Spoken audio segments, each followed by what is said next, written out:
What is happening? Broadcasting live from the Zimmer Communications World Headquarters. Great news for the American people. This is Wake Up Mid-Missouri with Branden Rathert, featuring Stephanie Bell, News Director Brian Houseworth, John Marsh, and Hannah, the producer. This is why we listen to you. Get ready, pal. And now, here's your host, Branden Rathert. I can't wait for the week.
How are Americans feel? How are we feeling? We hear all the news, and I hear Marsh and Houseworth, and I hear Fox News at the top of the hour, bottom of the hour, talking about the debt limit battle, and we talk about it here. But how collectively, as a nation, do we feel about what's going on? We're going to be covering that in your daily DC rundown. Comes your way 6:25, 6:35. Then this seminar last night in mid-Missouri regarding use of force, and then a record night for St. Louis Cardinals last night. They are rolling. They are 8-2 in their last 10. And Marsh, I seem to recall somebody a couple weeks ago, I don't know if they were predicting this, but was there some, do you recall that conversation about the Cardinals? Somebody kind of danced around this whole issue and got very close to what transpired. How's that sound? I like it. I like your evasiveness. That's why he is Mr. John Marsh. There's Brian Houseworth. It's good to see you. I do remember that, and that was you basically was saying it? Was, oh, come on, Brian. I think the comment was that this team had a lot of talent when they turn it around. Look out. Basically, I'm paraphrasing, but it has gotten better. There were people calling for Ollie Marmol to be fired. The Cardinal Twitter was a dumpster fire there for a little while. Brian, what John was doing is trying to not tell Branden that he was right. Pretty much. So, yeah. But a record-setting night at Busch Stadium last night. We're going to cover that too. Cardinals 8-2 in their last 10, but still in last place. Coming up, 8:35. Ouch. Welcome at 8:35. We are going to be doing winners and losers of the week. Folks, all across. I was at an event, John and I at an event last night in Jefferson City, Chamber Connections. They do it on Thursdays once a month. Cool, hanging out with a bunch of folks there, winning some prizes and things like that. But folks saying, man, we're really digging winners and losers of the week. Feel Good Fridays, 8:35. And here's where they're liking it, because we're trying to get who locally, and it doesn't have to be somebody that's like a news figure or a political figure. Maybe somebody in your life, somebody in your heart that you would say, hey, they're a winner of the week. Amen. You can get us those nominations, 874-9390, and we'll try to get them in 8:35, winners and losers of the week. And the only rule we have when it comes to winners and losers of the week, when we cover the losers, no Joe Biden. That is understood. These people on the TV, my goodness, yesterday. So the FBI, there was a hearing, D.C. yesterday from FBI whistleblowers. And let's start here. Before it gets started, Democrats are saying, well, we didn't get the evidence. And Jim Jordan is saying, well, these are whistleblowers. We don't have to give you the evidence. And then the Dems said, well, they're not whistleblowers. Anyhow, let's get to the point. Garrett O'Boyle, FBI whistleblower. Now, this is almost 40 seconds long, but I think it's worth it. He's being asked. So he's the folks that went in and said, listen, the FBI, they're going after Republicans. They're going after services. This is a law enforcement branch of the United States government, and they're going China on you. They're surveilling you. They're doing things they should not be doing. And this is incredibly disheartening. It's beyond disheartening. So Garrett O'Boyle in D.C. yesterday, he's asked the question, if you had another fellow FBI employee that came up to you and said, man, I'm seeing this stuff. This is wrong. It is inherently wrong. It's godly wrong. It's morally wrong. What would you suggest they do? I would tell them first to pray about it long and hard. And I would tell them I could take it to Congress for them, or I could put them in touch with Congress, but I would advise them not to do it. So you would legitimately try to protect one of your colleagues from doing what you have done? Absolutely. And how do you think that solves being able to shine light on corruption, weaponization, any kind of misconduct that exists with the American people? It doesn't solve it. But the FBI will crush you. This government will crush you and your family if you try to expose the truth about things that they are doing that are wrong. And we are all examples of that. Wow. That's what I'm talking about. The FBI will crush you. And now, Brian, it gets really good. This is more from Garrett or Boyle. They see what becomes of whistleblowers, how the FBI destroys their careers, suspends them under false pretenses, takes their security clearances and pay with no true options for real recourse or remedy. This is by design. It creates an Orwellian atmosphere that silences opposition and discussion. Silences opposition and discussion. Orwellian, and we're seeing this in the past 2 years since Joe stumbled his way into the White House. Listen, we've seen the IRS, they've pulled agents off a case investigating his son. The FBI says, well, if you don't agree with what we are saying, we are kicking you out, while the FBI is going, and they're investigating people like you, smart, intelligent conservatives. That's a former FBI agent saying these uncomfortable parts out loud, pleading and begging, like, listen, guys, this is really going on. That is a powerful thing. And there's a morning show on television that I see because I usually keep Megan and John on in the morning on ABC 17 just to see what's going on locally. But it's The View. And you probably heard of this show. It's called The View. 5 or 6 women are on there. They have guests and stuff. They have none of that you just played. None of that. Yep. Their audience has no idea. Yes. Their audience has no idea. So I want to take some advice here almost from Garrett O'Boyle in these first comments. I would tell them first to pray about it long and hard. Said, pray about it long and hard. Like, I want to sit here and pray that you will tell your friends, seriously, listen to Wake Up Mid-Missouri. Pay attention to what's going on. Because as Houseworth just said, These are some stunning revelations. They really are. I don't think I'm exaggerating, Hannah. Or that's not. I don't think I'm exaggerating. Saying these are stunning and disturbing. It's pretty profound. Yeah. And Fox has covered some. This has been covered by Fox. But you're right. I mean, they're very serious allegations. They're very serious allegations. And the next time we have one of our members of Congress on, it'd be good to get their reaction to this. Do you notice on to the questioning there, because Graves chairs transportation and Jason Smith chairs Ways and Means, to the best of my knowledge, there's no one really from our area that serves locally on the oversight committee, but they certainly can weigh in. Those are, because they've all, I know Luetkemeyer specifically has weighed in on that, but no, those are troubling allegations. The Democrats are saying that Jim Jordan is politicizing this. That's what they're but basically, and they feel like he is, that what is I believe the comment from one of their Democrat Congress people said he wants to make America Trump again. So yeah, they're saying they're questioning more Jordan. I haven't heard them specifically, question him, the witness you just played. And Marsh, I wonder about, so you and I being Air Force brats, is this, I don't know, more personal for you because, we were so deeply in, I did not serve in the military, but where your father, he was in the Air Force and they serve in the government. For me, it's kind of like it hits harder because both my parents were in the Air Force, and you kind of have this vaulted view of the government when you're a little kid and the government can do no wrong. And then you grow up and you get older and you get wiser and you have experience. You go, oh, okay, yeah, they do it. But to this level that they're doing, this is a former FBI employee saying this. This isn't some talking head. This is a real thing. How does it feel for you trying to get your head around this stuff? I think, well, when you talked about it as a kid and all, I think you had lofty ideas of government and military and all that stuff. I have a family member who's a former FBI agent and didn't leave, under any weird circumstances. But it just sort of makes you wonder a little bit. And, I think a lot of people, Brian can relate, can think back to G. Gordon Liddy after he left and some of the comments he had about the overreaching federal law enforcement system and all. Longtime host of KWOS, yes. Yep.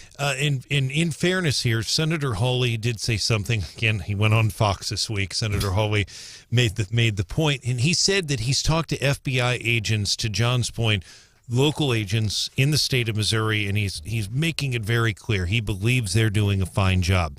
Senator Hawley's point is kind of tying in with what this gentleman is saying. His beef is with the leadership in Washington, and again, you know, those sound bites you played, Brandon, those are very powerful. Yeah.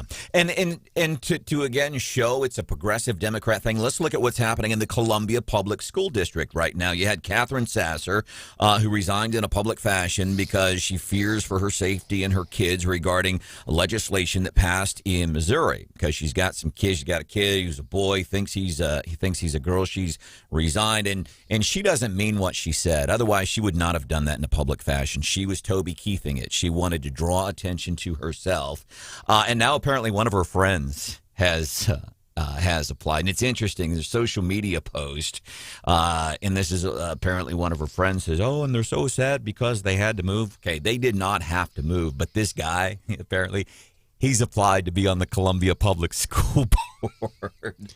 But that's that thing. Protect our own. Let's all usher in our own. Let's get the same mindset. And it's disgusting what happens, not just on a national level, but that's why we pride ourselves on some of the things that happen here on Wake Up Mid-Missouri, because it happens. It's happening in the Columbia Public School District, man. Incredibly disheartening. We'll stay on top of that. Mike Murphy pointing out again yesterday, and he mentioned this during the debate, the debate that Rick Rowden organized, that every one of the candidates who have won those CPS school board races, all of them endorsed by the teachers' unions. So you getting that? That's the danger in that stuff. All right, welcome into a Feel Good Friday. What are you feeling good about? Stephanie, back on Monday. Let us know what it is you're grateful for. 874-9390, 874-9390. So how are Americans feeling about the debt limit ceiling battle? Some polling numbers for what polling is worth. That's coming up about 5 minutes from now in the Daily DC Rundown.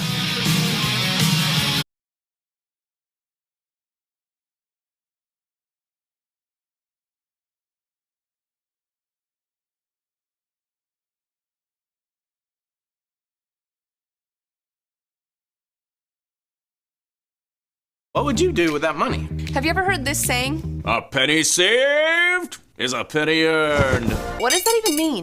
And who still uses pennies? Wow. Money can be scary and confusing, so here are 6 steps on how to earn and save money like a boss. Number 1, find the things you're good at. I mean better than good. Good enough that people will want to pay you to do it. Maybe it's woodworking or juggling things that should never be juggled.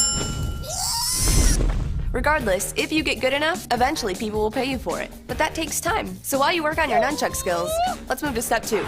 Get a job. Don't sit around waiting for an Instagram model recruiter or a movie producer to come find you in your bedroom. Hey kid, you want to start my movie? Are you for real, bro? No. Unless you're in a movie with an unrealistic storyline, your first job is probably not going to be something you really love. You might get your start by mowing grass, or babysitting, or flipping burgers. 1 eternity later. You've got to start building your resume, and that means just doing some good old-fashioned hard work. Which brings us to tip 3. Work hard. Everybody wishes that they had that special something that distinguishes them from somebody else. A special magical superpower that makes people respect them. I respect you. Well, I've got news for you. This superpower exists. What? But no one is born with it. It's called hard work. It's a superpower because so few people actually do it. Good, bro. And that means when you do, your boss is bound to notice. And before you know it, you'll be moving your way up the ladder. Number 4, when you get paid, stop. When payday finally comes, it feels good. So good, it's almost impossible not to go on highly unintelligent spending sprees. But even if you're not spending your money on random stuff, most people are still tempted to spend money on things that they don't really need.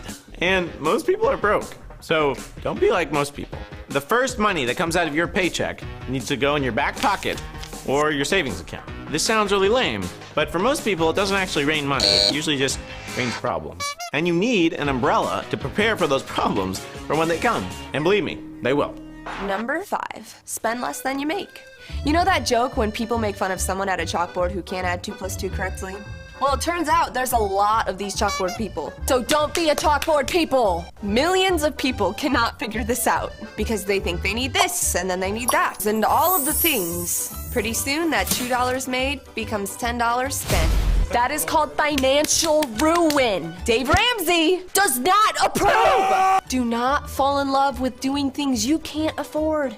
If you have friends that do expensive things, find other friends. That's what I did, but I haven't actually found them yet. I don't have friends. Remember, it's your money and you need it. So use your money to take care of your needs. It's okay to say, I'd love to, but I can't afford it. What you're actually saying is, I don't want to be the stupid chalkboard guy. I do not want financial destruction or the plague. 2 plus 2 does not equal 22. We've been through this, people. I'm sorry. And if your friends don't understand, just let them be broke. Those people aren't going to pay your bills if an emergency comes up. And there's always something else that you can do that doesn't cost anything and won't make you broke. Number 6, make your money work for you. Money is a lot like seed. If you plant it, it can grow and multiply. But if you eat it, it will not grow. It will go in your stomach and into your colon, and do not eat the seed. 34% of Americans spend more money on coffee than they do on investments. That's a lot of chalkboard people. Ask your parents to help you invest your money. The conclusion? You don't have to be broke. You don't have to be the chalkboard people. Go do something about it. I guarantee you, there is more that you can do than you realize. Thanks for watching this how-to video for PragerU. Hope you learned something new. See you next time.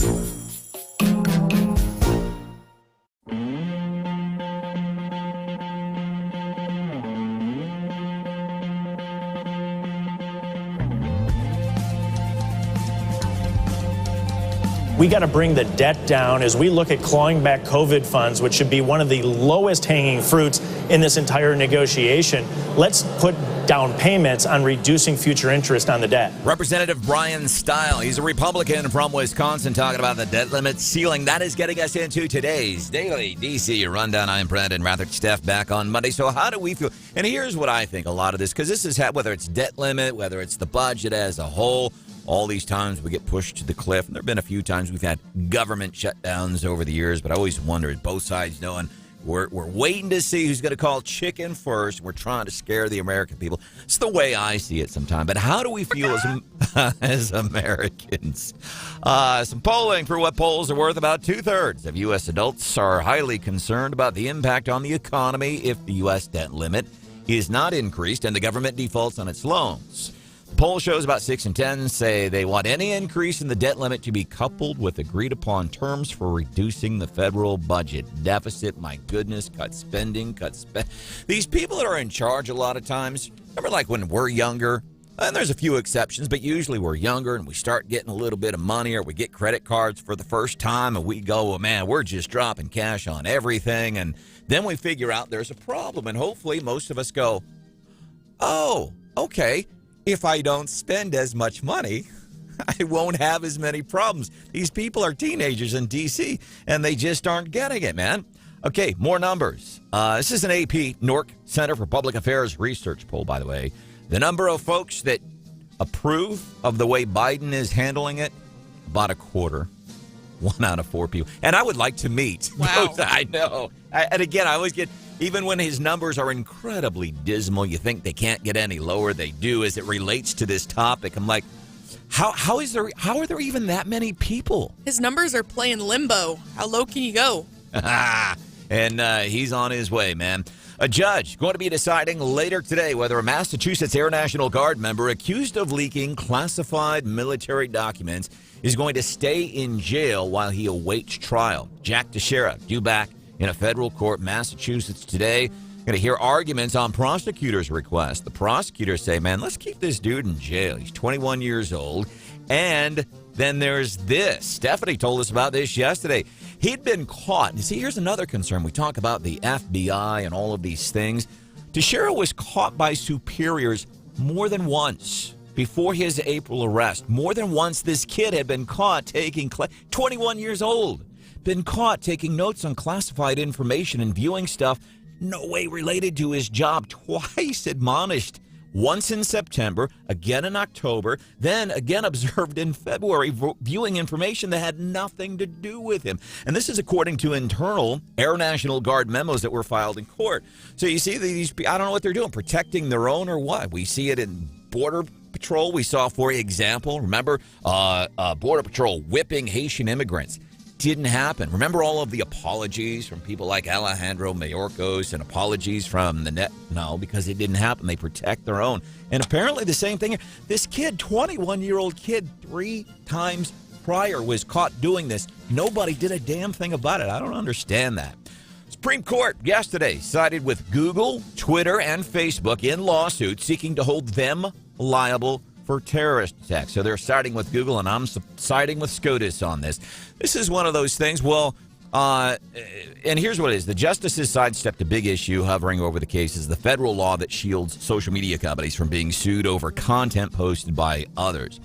Justices unanimously rejected a lawsuit alleging that the companies allowed their platforms to be used to aid and abet an attack at a Turkish nightclub. So here's basically the gist of it. They're saying, well, if these terrorists are putting stuff out on your social media, then you're responsible. And that's a progressive way of thinking. People aren't responsible. You do bad stuff, we can find somebody else to blame. When I'm not on time for What's Hot with Hannah, what do I do, Hannah? Blame literally anybody but yourself. That's when I go progressive and Democrat. Somebody else is at fault. I know it's my responsibility. Somebody else is at fault, and that's what this is. Listen, this is no different than somebody spreading terrorist threats over the phone, what have you. Supreme Court, in my mind, right on in this decision. It's time for your Gary Nolan Minute. Well, the nightmare of transgenderism just keeps showing up. The latest is a sorority that's suing the university where they're housed. And apparently, they have decided to let a transgender, a guy who thinks he's a girl, live with them. And it's getting creepy. Apparently, he stares at them, asks them about their genitalia. In fact, he was even aroused while watching them. Do you really want your daughters to be in a locker room or a shower room with a guy who thinks he's a girl? It doesn't make sense, and it's no safer for girls who think they're guys in a men's locker room. Let's stop the nonsense. You're born a guy, you are a guy. You're born a girl, you are a girl, and all of this threat and danger disappear. That's your Gary Nolan Minute. Here's a free sample of Wake Up Mid-Missouri. Sounds like you're going to be doing some stuff with the family. Speaker of the House, Dean Plocker, thank you so much for joining us this morning here on Wake Up Mid-Missouri. Thank you all. Bye-bye. That was a powerful interview. That was, I would say, as relaxed as I've ever heard the speaker. But he was a little defiant with my question. You were a little defiant with the question. I was. Wake Up Mid-Missouri with Branden Rathert. Weekday mornings, 5:30 till 9 on 93.9 The Eagle.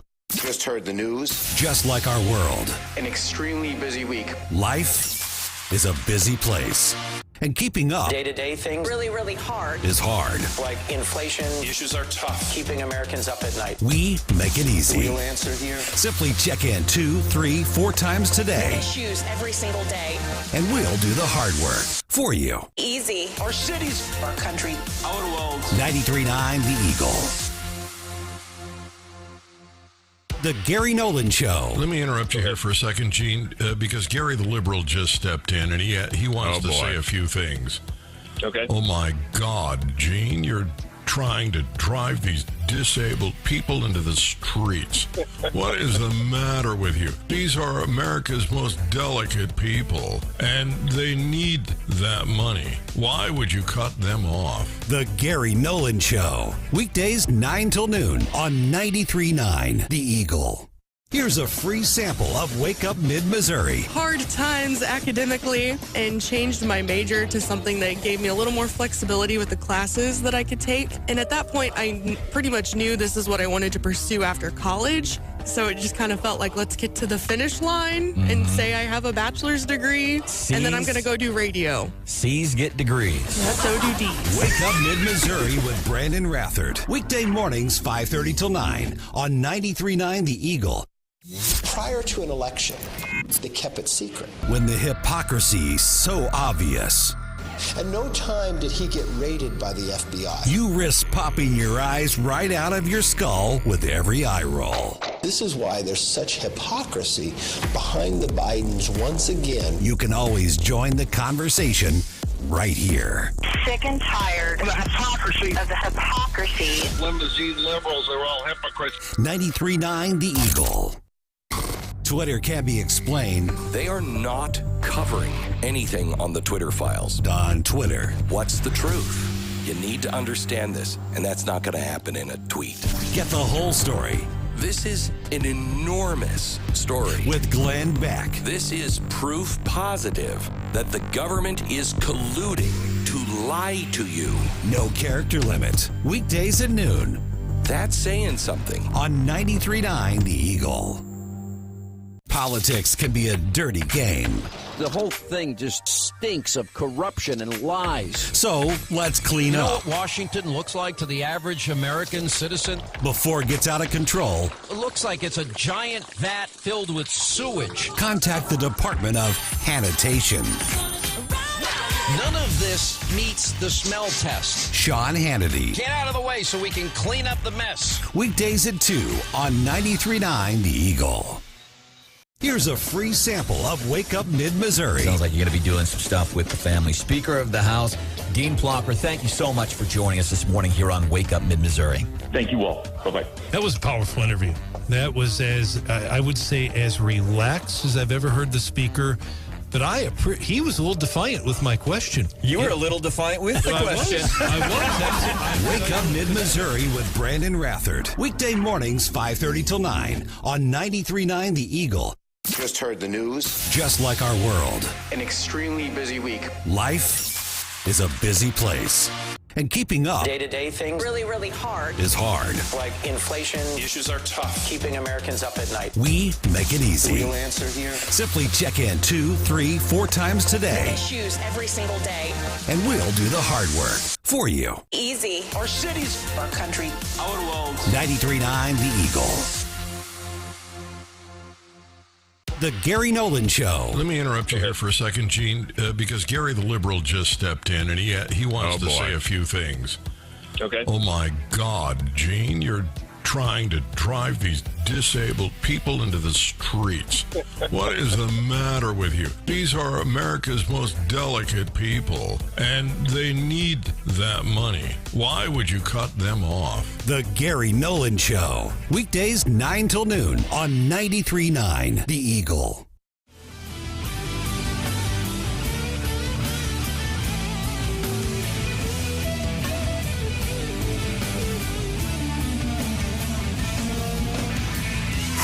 I also like to imagine my future, like when I have a wedding, I'm gonna have a bridal registry, and it's just gonna be a link to my student loans.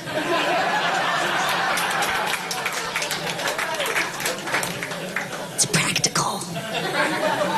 Very practical. I dated a guy who was deaf, so I had to write everything down for him because I was too lazy to learn sign language because I figured we're in America.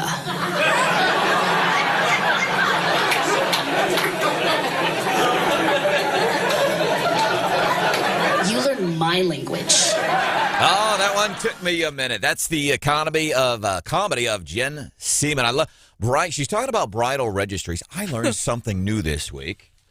By the way, welcome into Wake Up Mid-Missouri. Branden Rathert, John Marsh, Brian Hounsworth, producer Hannah Steph back on Monday. Record night for the Cardinals. We're getting into that before 7 o'clock. Getting kind of fun for a second. Part of the show this morning brought to you by artificial intelligence. And where is this crush of illegal immigrants that people like Alejandro Mayorkas and Joe Biden had been expecting with the lifting of Title 42 8 days ago? We're going to be covering that. But I learned something new this week. And, you know, that's what I strive for every day. Want to learn something new. Can I be 1% better than what I was yesterday? Can I learn something new? And I learned, so it's all online nowadays. And I'm 52. And so sometimes I think, well, that's crazy. You just figured that out?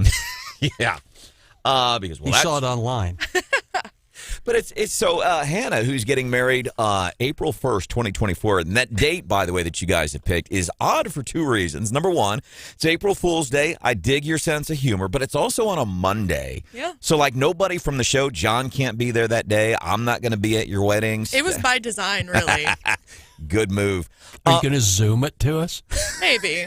We'll be in the studio. We'll carry it live here on the show, Monday, April 1st, 2024. How are these?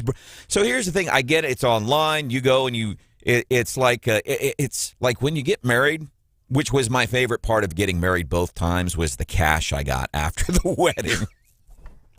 But now you register for the gifts you want, and people would go and buy them, but it's all online. And this part I found almost, and I'll own the old guy kind of thing, but apparently you can get onto your registry and say, oh, look, somebody's already bought that. Yeah, I was really shocked this week that somebody's already purchased something off of our registry. And as I was scrolling through, it actually told me which gift had been purchased. Did it tell you who bought it? It did. I was like, that's kind You're of welcome. I was like, that's kind of a spoiled surprise, I guess. So, but is it designed to do that? Like, you know that? So I can get on there, see what's been bought, and I can see who bought it, even though my wedding is about a year away. I've talked to other newlyweds, and it seems like it's pretty standard for all registries. So you don't end up with 8 12-slice toasters, right? Right.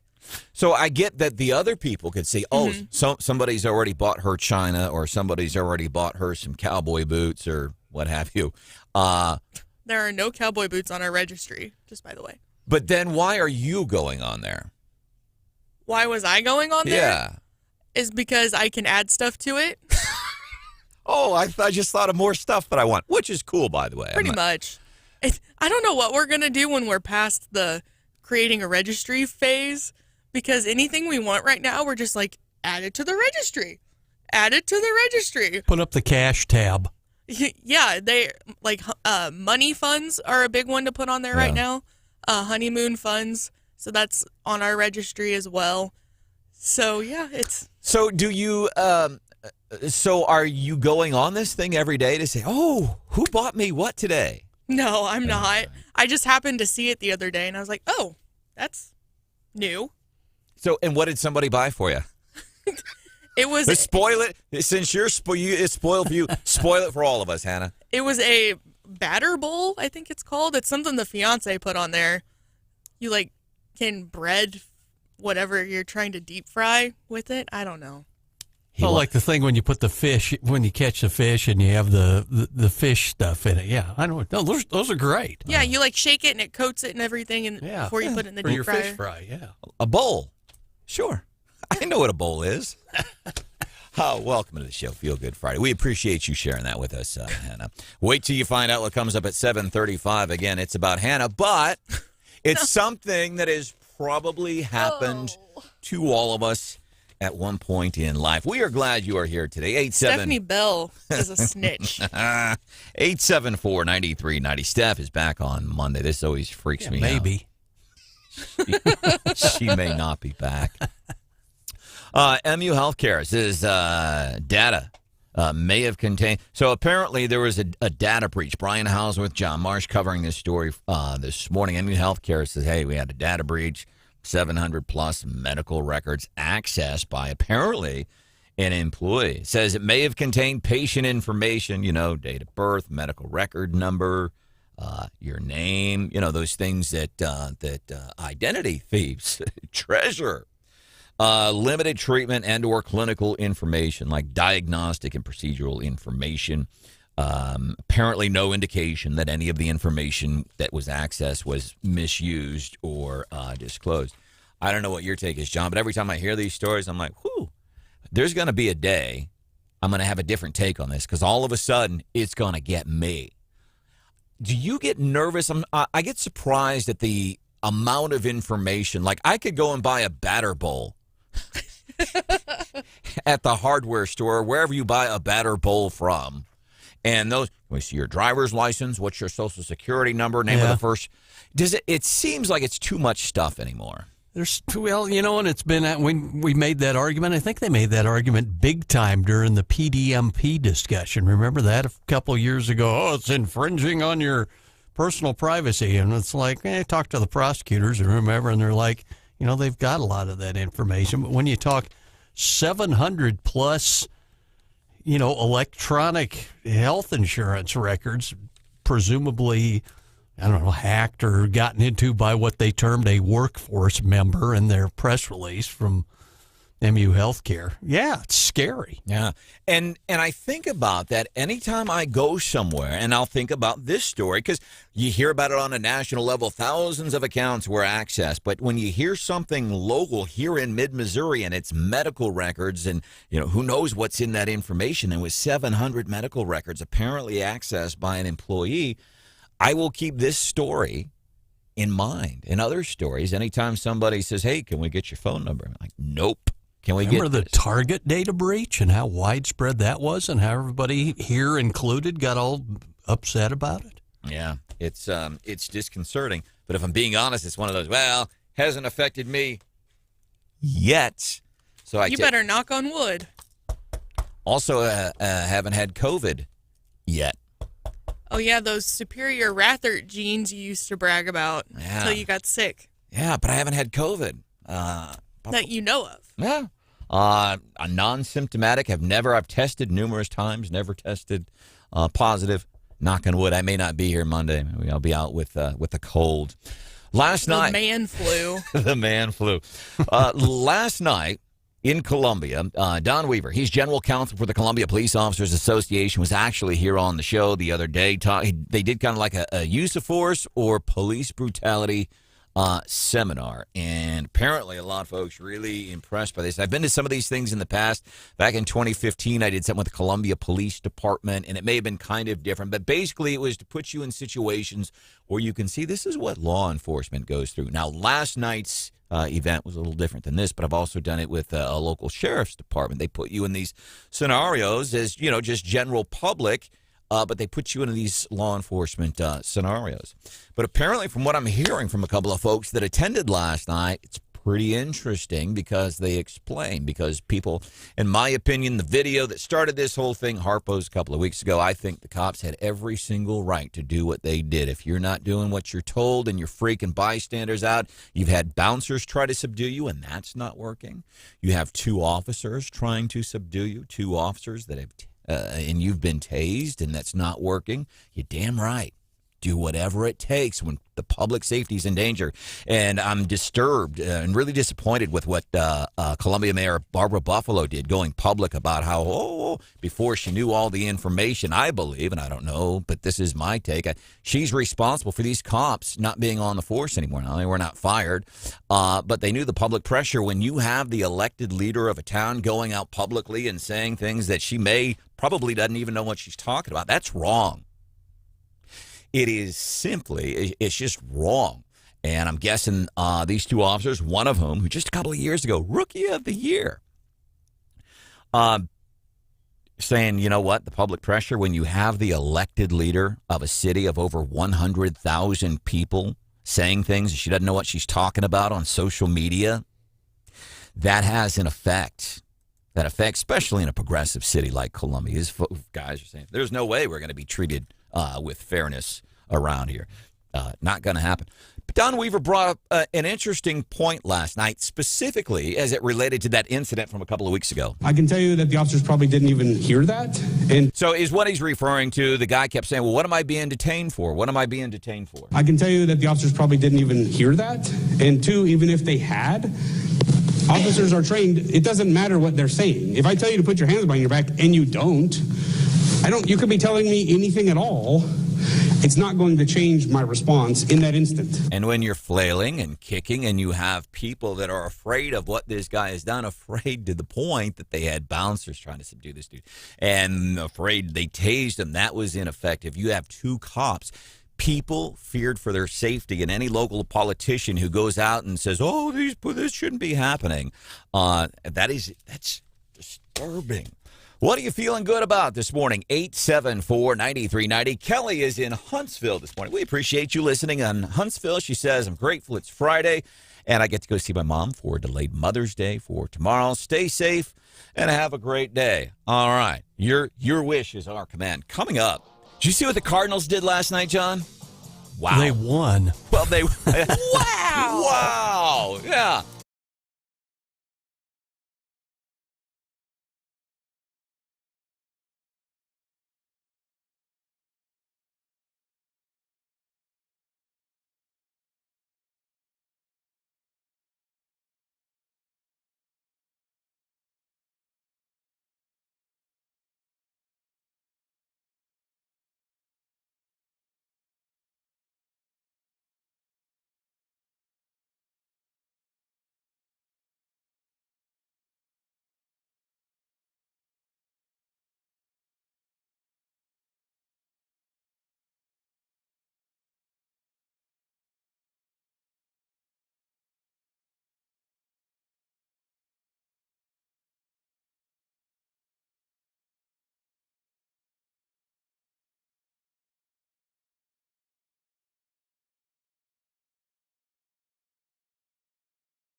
second wall. Alvin leaps in.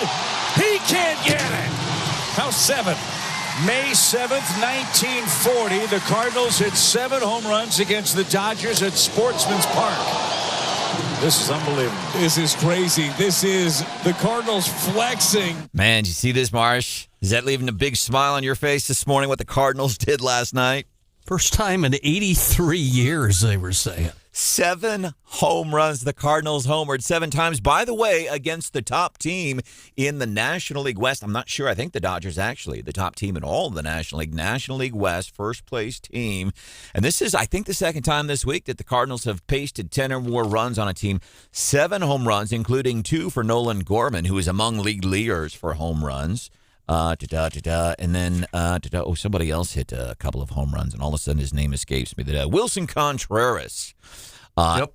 And then at one point they hit 4 home runs in 1 inning. Gosh. At one point they went back to back to back. They hit 3 home runs in a row. Still in last place. Welcome into the slow start. But excited for the Cardinals. They hadn't done that in a long time. By the way, 9 home runs total in the game, a couple from the Dodgers. And it was also the last time the Cardinals hit 4 homers in a game. That had been a while. Just a crazy night last night. Been a good one to be at the ballpark, wouldn't it? That's exactly what I thought, because regardless of, it's always cool to see a home run. I can't imagine what it's like to see 7 home runs from. Oh yeah, so oftentimes in this modern era, when you go to the ball game, you sit through a pitcher's duel and you're like trying to stay awake through it. But this, it's like, wow, like the home run derby. Yeah, I saw there were some videos from Boston's Fenway Park, and a dude was showing video like, hey, here's all the beer lines, and then they had the Bud Light beer line stand. And unedited video, I mean, there was just nobody there. And I wonder how sales are going at Busch Stadium, specifically for Bud Light, because Bud Light, now they continue to be in the news. They've been stripped. Apparently, there's an LGBTQ plus rating, and the LGBT community goes and they give their approval. Like, this is a product that we approve of. Well, they have stripped their rating from Bud Light because Bud Light is saying, hey, we're sorry about this whole deal. We're sorry for putting a picture of a dude on a beer can and celebrating womanhood. They're apologizing to women nationwide because women got super upset by this. Like, wait a minute, what about the ERA movement in the 70s and all these women's rights? And Bud Light, oh, okay. John, have you ever heard of the magazine called Newsweek? Yes. Hannah, have you ever heard of the magazine called Newsweek? No. Bud Light, and there's a piece in Newsweek magazine. Bud Light boycott is it's working. Working to the point, and this is what I've been saying all along, it's working not to the point, it's not going to put Budweiser out of business. It's not putting Bud Light out of business. But this is more, we're a month and a half after the fact. People are still talking about it. You're seeing the effects of this. And the people at Bud Light are just, they're like a fish out of water trying, what do we do here? And the answer, this is the answer. You just don't do it in the first place. People want to drink beer. They want to buy your clothes. They want to go to your theme park, whatever. They could give a damn about your political stance on stuff. They could give a dang about your social stance on stuff. It's kind of like when you're hanging out with friends at the bar and there's some things you don't talk about. Politics, religion, and her, as an old country song from Sammy Kershaw. Politics, religion, and her. And if you're a business, as you can see with what's happened with Bud Light, it's not going well for them. It's 6 weeks later. Usually you let these things die, and guess what? 2 weeks, you've lost Marsh's attention, and we're on to the next thing that is important.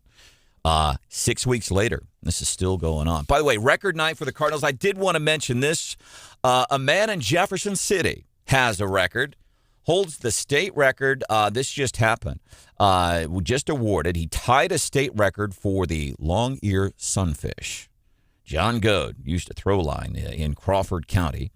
I guess about a week ago. It was May 8th. He's just out there fishing on a lake in Crawford County and caught this long-ear sunfish. The record weight for the long-ear sunfish, 5 ounces.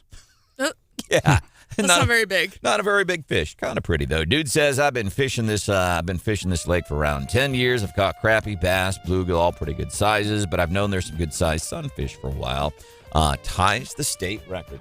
Feel Good Friday coming up. Part of the show today brought to you by Artificial Intelligence. That's coming up at 7:10.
Shangri-La is a weed dispensary. Who was, Hannah, I forget the name of the gal who texted us yesterday because she asked about this because people have been seeing Rebecca. it. Rebecca said she calls it the marijuana shop. And I just love that. Like, she should be a winner of the week at 8:35 this morning. It's like how you call it the weed. The weed, the Facebook. She calls it the marijuana shop. But anyhow, so some folks have been seeing at one of these dispensaries, people are picketing. They want to unionize. This is a former employee. Now, remember, so some of these dispensaries had already been open because of the medical marijuana. And then we passed rec weed.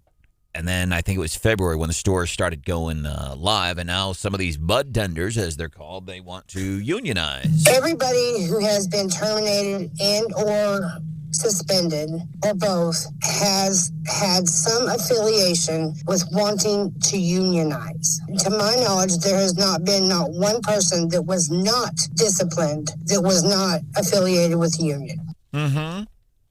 Yeah. They have that right?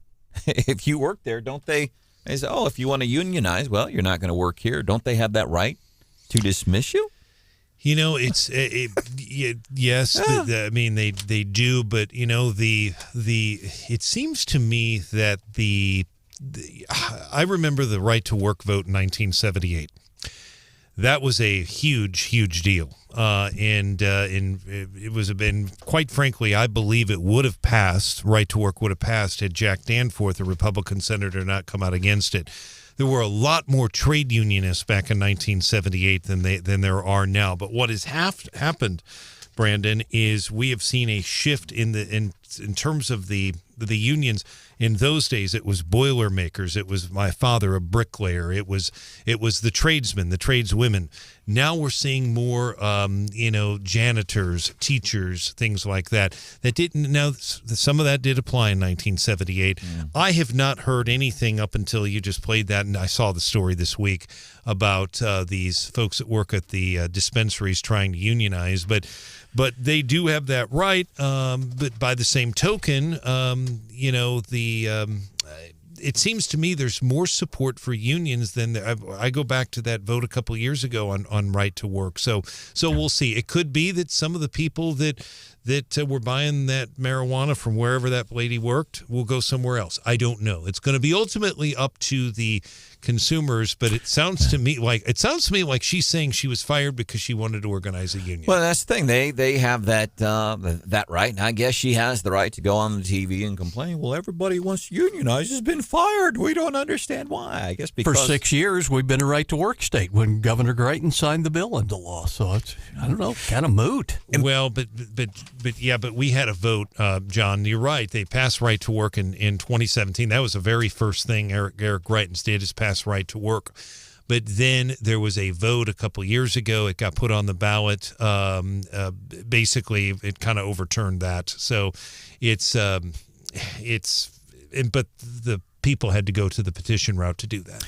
There's another story. This is a TV anchor at a TV station in Knoxville, Tennessee. She gets hired, and they give her a stipend. Here's some money for clothes, and we want you to go and get your hair done, and all that good stuff. And she does it, and they didn't like the way she did. And they're like, hey, you're on TV, you're doing the weather. We demand a certain appearance. And she wouldn't do it, and they let her go. And people, why'd you fire her? And they're like, well, because we have standards. We're the employer. This is what we want. It's like if, let's say I was getting brain surgery. Finally. Self-handled brain surgery. So the doctor comes in flip-flops, and he's got on like a Morgan Wallen ball cap, and it's on backwards, and he comes in with a scalpel and says, Mr. Rathert, we're ready to perform brain surgery. That does not instill a whole lot of confidence in people. Whether you like it or not, your presentation matters in a lot of situations. And if you're on the TV, your presentation matters. And they're whining. It's like, well, that's what the job wants. And unless it's something that is illegal or immoral, they have that right, especially when you're, in a public setting like that. By the way, seriously, if a doctor came in wearing flip-flops with a Morgan Wallen ball cap on backwards to do my brain surgery, I think I'd go. Right Probably on, brother. Somebody might think it was you. Welcome into the show. I want to say something real quick. John Marsh and I were hanging out last night, Chamber Connections, Prison Brews. Had a good time. I still had people coming up saying, I saw you on the video at Stephanie's event. And I asked, Scott, I think it's Shelter Insurance. Forgive me if I get that wrong. But he said, yeah, I saw you. And I said, yeah. I said, did that look rude? And he says, yeah, it did a little bit. And I'm like, really? He's like, no, he says, I get it. Because I enjoy you and Steph and probably something with y'all. But he says to other people, it may have come off as that way. Certainly not my intent. A little like trying to steal her thunder, maybe. Well, no, I was seriously trying because she was so uncomfortable with standing. No, I know what your intention was. That's but how it could have been viewed. Yeah. And for people that just some context, you were trying to have fun. Yeah. That's what you were doing. I guess Giant I can bunny understand ears. I guess I can understand what the gentleman was saying, but you were just it looked like you guys were having fun. So yeah, if you were at that event the other day and saw that dude in the background while Stephanie was on the monitors doing all the stuff and giving the peace sign and stuff, I wasn't trying to be mean. I was just trying to make Stephanie loosen up a little bit. And then her kids started laughing. That gave me an audience. That's the worst thing to do. Good morning. Welcome into the show. Steph is back here on Monday. Coming up 7:25. We're going to be doing What's Hot with Hannah. Hannah's got something really good for us to take into work this morning. And then also coming up 8:35, we are going to be doing Winners and Losers of the Week. You have somebody that you would like to nominate as a winner of the week, please let us know. 874-9390, 874-9390. I love this. Austin via text, 874-9390. Well, we have the same demands for radio personalities when it comes to appearances, and you can actually watch us. You can if you want. Wake Up Mid-Missouri on YouTube or the Facebook page. I want to make one point. I want to go back to that clip you played of the lady. I've been thinking about that, about the dispensaries. It seems to me that at least in Missouri, very Republican state, by the way, especially you get outside of Columbia, deep, deep red, all the way to St. Louis and Kansas City. But yet a lot of those Republican counties did vote against right to work. It does seem to me that there is more, at least my impression, more support maybe than there used to be for unions. I remember when President Reagan fired the air traffic control, the air traffic controllers. That was a huge deal. The unions targeted him for defeat. He won 49 states. The unions have much more power, I would argue, now than they did then, and that's despite it doesn't seem as many members from the at least the as I call them, the tradesmen and tradeswomen. You know what could happen with anybody? Just get AI. And say, okay, you want to unionize to sell weed? Well, never mind. You can go find work somewhere else where they will let you unionize, and we're going to use AI. I want to ask you. What about self-checkout at the dispensary? Could do that. What is your take on and I'm talking to you right now here at 7:18 Feel Good Friday. Like you're in your car, you're going to work, and maybe you haven't messed around with artificial intelligence, GPT, Google has Bard. Like, is it something you're fearing? Is it something you're curious about? Is it something you're completely disinterested in? Is it something that when you hear about it, you go, I need to learn more about this? Just 10 seconds, Brian. News will always have to be a human, as far as I'm concerned. Fact checking is important. I don't have too many concerns about it. I'm not a big fan of that, at least from the news perspective. Human beings, right? Hannah, personally excited, scared, whatever. Interested to see where it goes. Marsh, I wrote a news story using ChatGPT a while back when we were first into this, and like Brian said, when I went back and checked it out, if they had incorrect facts in it. That's and you can't have that.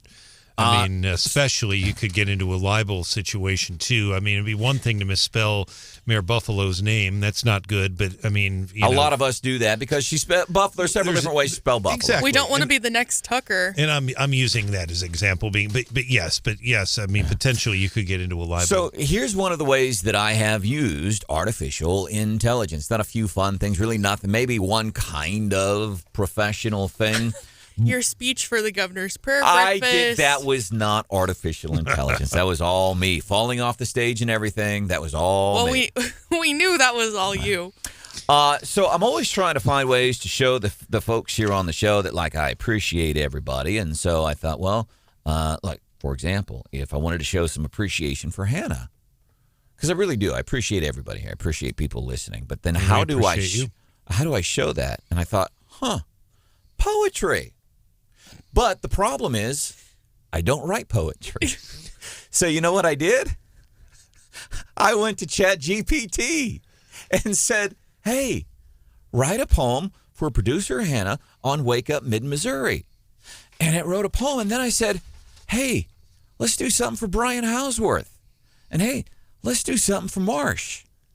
And it's all really good. Wow. You got to hear what it had to say. Brian, I know you're super busy in the newsroom this morning. Can you be here at 7:35? I'll come back at 7:35. All right. Y'all got to hear what ChatGPT had to say. Robin Williams' famous question, what is poetry? Coming up, we're going to be doing What's Hot with Hannah, 7:25-ish. An American classic is getting a new name. Love it. This is something you can carry into work today. What's Hot with Hannah?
Good morning, 7:25-ish, which means It's 7:25. time for What's Hot with Hannah. Gold star for Rathert. Yay, me.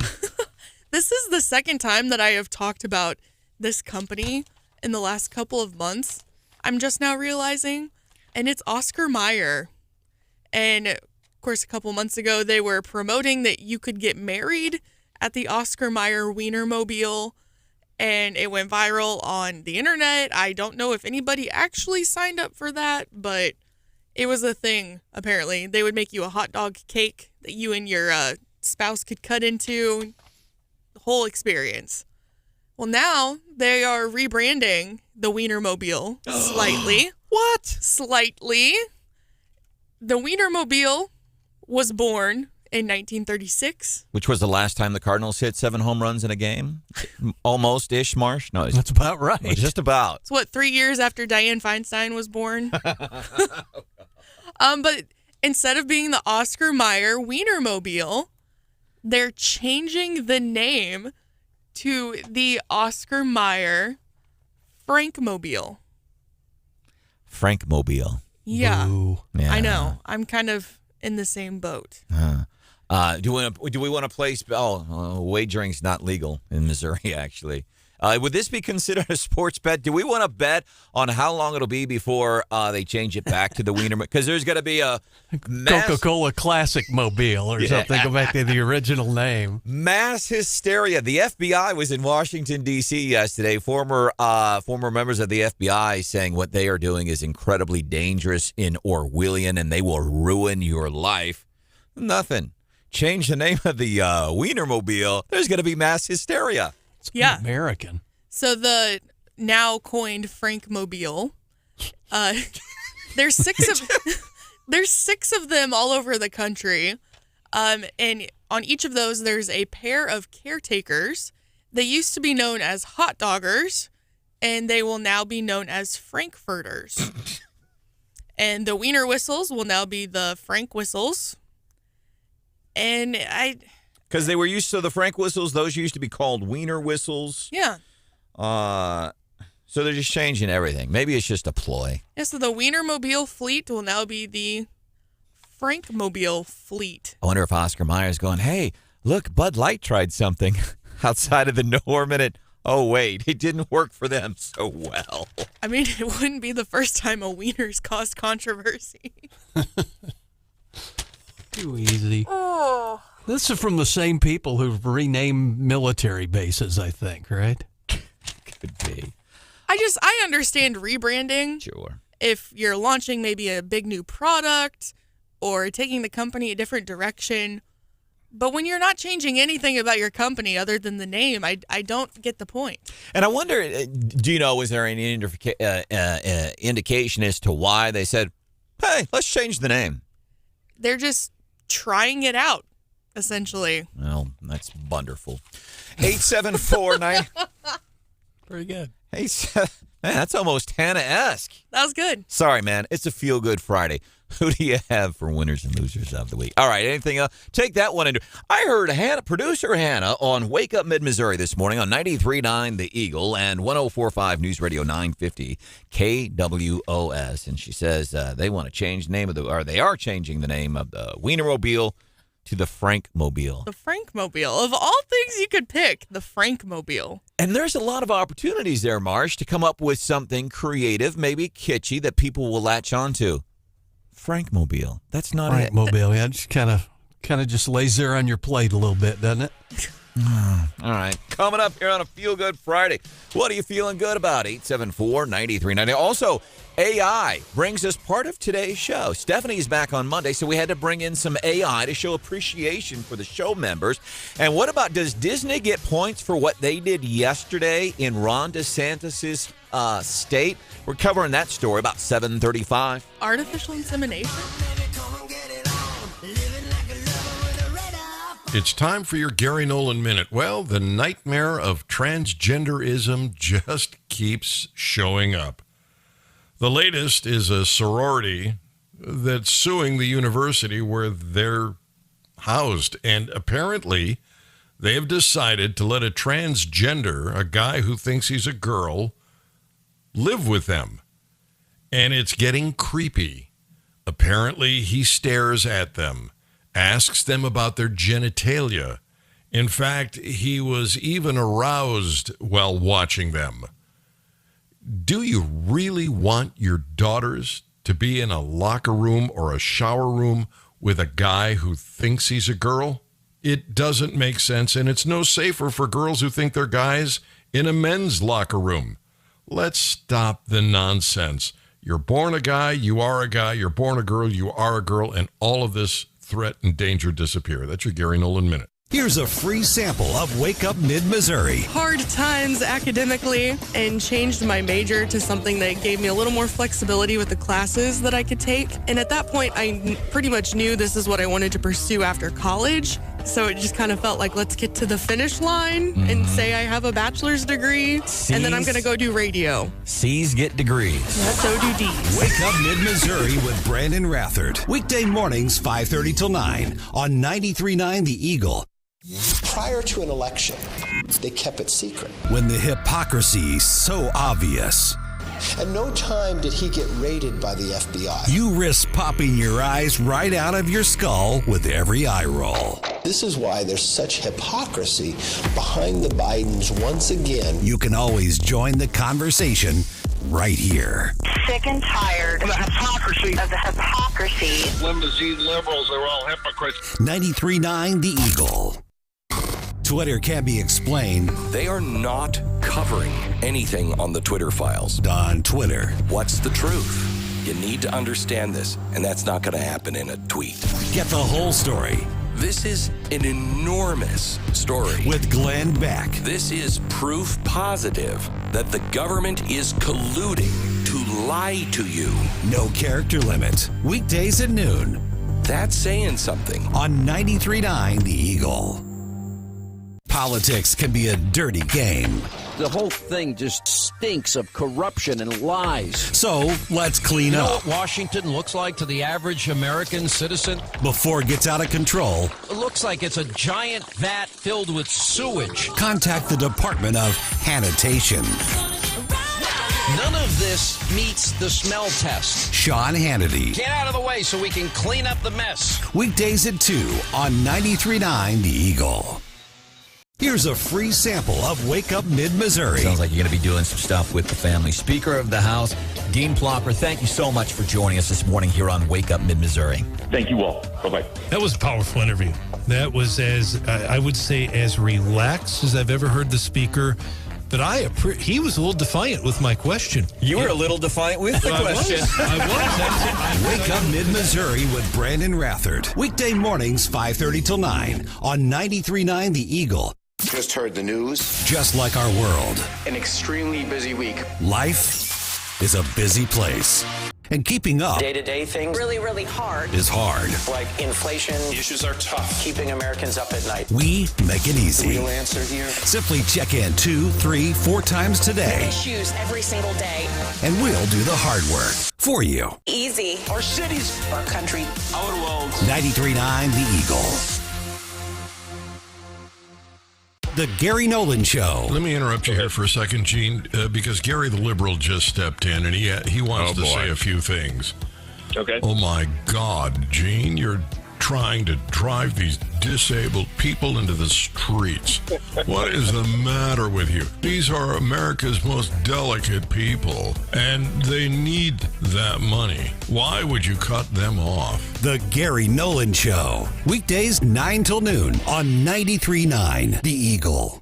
Here's a free sample of Wake Up Mid-Missouri. Hard times academically, and changed my major to something that gave me a little more flexibility with the classes that I could take. And at that point, I pretty much knew this is what I wanted to pursue after college. So it just kind of felt like, let's get to the finish line and say I have a bachelor's degree, and then I'm going to go do radio. C's get degrees. Yeah, so do D's. Wake Up Mid-Missouri with Branden Rathert. Weekday mornings, 5:30 till 9 on 93.9 The Eagle. Prior to an election, they kept it secret. When the hypocrisy's so obvious, At no time did he get raided by the FBI. you risk popping your eyes right out of your skull with every eye roll. This is why there's such hypocrisy behind the Bidens once again. You can always join the conversation right here. Sick and tired of the hypocrisy. Limousine liberals are all hypocrites. 93.9 The Eagle.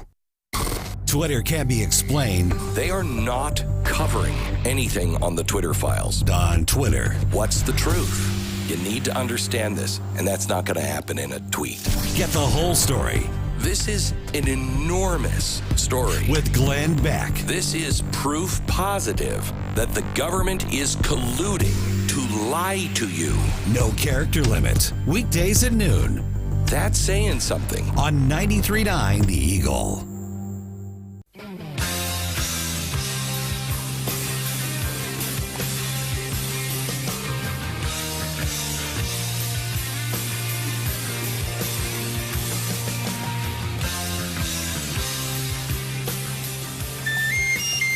Oh, I'd love to be an Oscar Mayer wiener. That is what I'd truly like to be. 'Cause if I were an Oscar Mayer wiener, everyone would be in love with me. If I were a wiener, everybody would love me. Those are the lyrics, 1953 commercial from Oscar Mayer. We're doing that here on Wake Up Mid-Missouri this morning on 93.9 The Eagle and 104.5 News Radio 950 KWOS, because a story that Hannah covered in What's Hot with Hannah. We do it every morning, 7:25-ish. Yeah, the classic Oscar Mayer Wienermobile is being renamed to the Oscar Mayer Frank Mobile. And I think our collective reaction, Marsh, you, Hannah, why? Houseworth, what's your... People are still going to call it what it was previously called. Yeah. And it was just here in Columbia. It was in Jeff City as well, but it was in Columbia at the Mosier's on Keene 2 weeks ago, and they had a big turnout for that. It's also been in the homecoming parade at Mizzou for every year that I can remember, and people call it the previous name. And before we get into this, because the phrase we like to use here on the show, the text is blowing up regarding Hannah's story and What's Hot with Hannah, so we want to get to some of these. But first, I want to hit some of the big things. All the bridges are up this morning. There might be some rain later today. A little bit cooler than what we're used to. That's cool. Our high today, 72. Good for the weekend. Sunshine. Temps in the 70s, high school graduations, statewide track meet in JC today, Marsh? That's the plan. Yes. So, yeah, a lot of stuff going on. A couple of things do want to get to. Does Disney get some points? Ron DeSantis and Disney, of course, they've been neck and neck doing battle, and Disney says, we're going to yank a $2 billion project from the state of Florida. That's going to be great campaign fodder for Donald Trump. So those are some of the big stories. And if you get a chance, this is what disturbs me about the national news outlets. Some of the testimony from former FBI whistleblower agents in Washington, D.C. yesterday, just, wow, saying, yeah, the FBI will crush you. They are Orwellian. This is somebody who worked in the FBI. And here's how bad it is. There were some Democrats saying, well, we didn't get this stuff beforehand. And Jim Jordan said, well, they're whistleblowers. We don't need to give you the evidence beforehand. The Democrats, the progressives, they did not want people to hear what these former FBI agents said. This stuff is happening in our country. But let's talk about wieners right now. So Wieners and losers of the week. There you go. Oh, man. Hannah's got my nomination, but there's some interesting, and I don't even know which ones of these that I can do. Colleen says Oscar Mayer, real men of genius. Interesting question though from Gene. Seriously, it's kind of outside the scope of being 16 years old, but still in that realm. Gene says, is it possible, since we're in a time of being so woke and the whole gender thing, maybe they just want to get rid of the word wiener? Maybe. But the whole thing is shaped like a you-know-what. Like a hot dog. Yeah. But I wonder, seriously, and I promise you I'm being serious, it makes me wonder. So serious about this. All the bridges are up. Might rain today, okay? Joe's still president. He's in Japan right now. Still, our economy might come crashing down on June the 1st, all right? Those are the big stories. But this, which came first? Was it hot dogs being called wieners and then the euphemism for some parts of male anatomy? I don't know. And I don't know if this has been prompted by again, but you're right. I mean, this is the type of thing more people weigh in on this than MU Healthcare having a privacy breach or shots being fired on Claudel. I mean, people will weigh in on this. I understand that.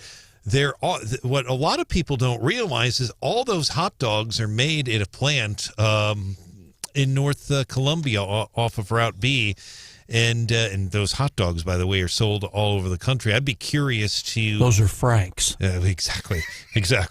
But I'd be curious to hear what some of the men and women that work at that plant, how they feel about it, because, that vehicle has been to that plant a number of times. But I just... it is interesting that I don't know, again, if complaints have prompted the change. I don't know. So the Germans brought it to the U.S., and it was originally called Wienerwurst. Okay. So if that was the original name of the hot dog, the sausage, whatever you want to call it, it's just stuck around, I guess. So maybe the euphemism then came after that. Rich, frankly, whoever decided to change the name of the Wienerbill must be a wiener. Somebody says they should get Dylan Mulvaney to be their spokesperson. That'll be good. Man, you guys are on fire this morning. Welcome into the show. This is Wake Up Mid-Missouri on 93.9 The Eagle and 104.5 News Radio 950 KWS. Mr. Hausworth, would you like to weigh in on this issue some more? I don't really have an opinion. I just find it to be fascinating. Other than, again, the hot dogs, the Franks, whatever we want to say, they're made at the plant, and that is a big employer, no question. A lot of people, really, Route B as a whole, as a food corridor, Swift is up there as well. So I'd be curious. I really would like to hear from the men and women who work there how they feel about it. But like I said, it was just at Mosier's a couple of weeks ago. It was the day I was down in Ashland for Josh's daughter who has been ill, and I drove by there, and they had a pretty good crowd, and they definitely had the previous term up there on the vehicle. Tad gets some points. Rebrand, like if you're a dude and all of a sudden you think you're a chick, are you rebranding yourself? Appropriate here. 874-9390. Shelley with another great point. How long until they say Frank is too masculine for the Wienermobile and they change it to Francis? So instead of calling them Franks, we got to call them Francises. The Francis wagon. Man. All right, I want to mention this really quick, too, before we get on to the next thing here. S&P rose 39 points yesterday. Dow was up 115 points. I had a gentleman call me yesterday, office lines. Hey, man, you got the closing yesterday. You got it wrong. And he seemed pretty passionate about it. Apparently, he's an investor or something like that. I didn't get a chance to talk to him. Called him back, did not get a chance to talk to him, but I'd left a message with, I guess it was a secretary or somebody in the office or assistant, whatever I'm supposed to call him nowadays. And I said, hey, it's Branden Rathert from Wake Up Mid-Missouri on 93.9 The Eagle and 104.5 News Radio 950 KWS. Just wanted you to know I appreciated the phone call. I got the numbers wrong yesterday, the complete opposite. But he says, man, you scare people on them. And it was just... It's an honest mistake. Yeah, it was an honest mistake. But I appreciated that he called and said, hey, so I do appreciate that. We'll have the morning bell coming up at 8:25. And I listen to that report every morning. I'm very, very interested in the financial markets. I watch that TV at 3 o'clock every day to see how those stocks are doing. I heard your report, and quite frankly, I didn't. It didn't even resonate with me. So obviously, I'm sure not too many people noticed it, but he did, and thank him for his interest. I'm glad you called him back. Yeah, I did. I appreciate it. 874-9390. It's Wake Up Mid-Missouri. Steph back Monday. There's producer Hannah. John Marsh is here. I am Branden Rathert. Coming up 8:10. I heard something really interesting. Jefferson City Chamber connections yesterday as it relates to the economy on a national level. And then how it comes down to affect us here in mid-Missouri. But first, let's chat with Clay about the Wienermobile. Clay, welcome into the show. What's up, bud? Good morning. Hey, you guys might remember me from the Take Your Mom to Hooters for Mother's Day conversation a week ago. And I couldn't pass up an opportunity. Just for Brian's sake, let's say I did work at the Frank plant. I can finally my friends will stop making fun of me for handling wieners all day long. Clay, thank you for checking in. Thanks for the call. Please don't ban me from the show. We're not, man. We dig your sense of humor, and we dig that you get us. And that's what we try to do. Here's what's happening in the news. Here's how these things are going to affect you, whether it's a presidential race, whether it's a school board race. In Columbia, I would solicit and call the Columbia Public School District, tell them they need to make sure Chuck Basie gets on that board after that very public Toby Keith resignation from Catherine Sasser. But that's what we do. Here's the news. Here's how it affects you. And here's some other things that are going on. And, man, let's have some fun and laugh once in a while. We need to, because, believe me, we've had a tough couple of weeks. If people won't listen to the news, a lot of negative stuff. So it's good to be able to laugh every once in a while. I think it's very important. I think it's healthy, too. ChatGPT. Somebody's using ChatGPT to come up with different names for the Oscar Mayer Wienermobile because they're changing the name of it. So we appreciate you listening, and I wanted to share this with members of the show. I'm always trying to show you guys I appreciate you, John, and I appreciate you, Hannah. By the way, great pictures of Marsh on our Wake Up Mid-Missouri Facebook page from the thing. Mugging for the crowd. Hannah certainly got a kick out of it. I did. But I appreciate you guys. I'm thinking, what can I do to show it and not just say it? And there's some things I try to do, but I thought, well, for Hannah, how about I write a poem? I don't write poetry. Unless it starts with, once there was a man from Nantucket, I'm lost. Yeah. Dice clay pumps. Little boy blue. Hey. So here's what I did, what everybody else is doing nowadays. I went to ChatGPT. And so John Marsh has this little salute for Hannah, producer Hannah. In the realm of dawn's gentle glow, where melodies of mom freely flow or mourn, there shines a star, our beacon true. Hannah, producer, we're grateful to you.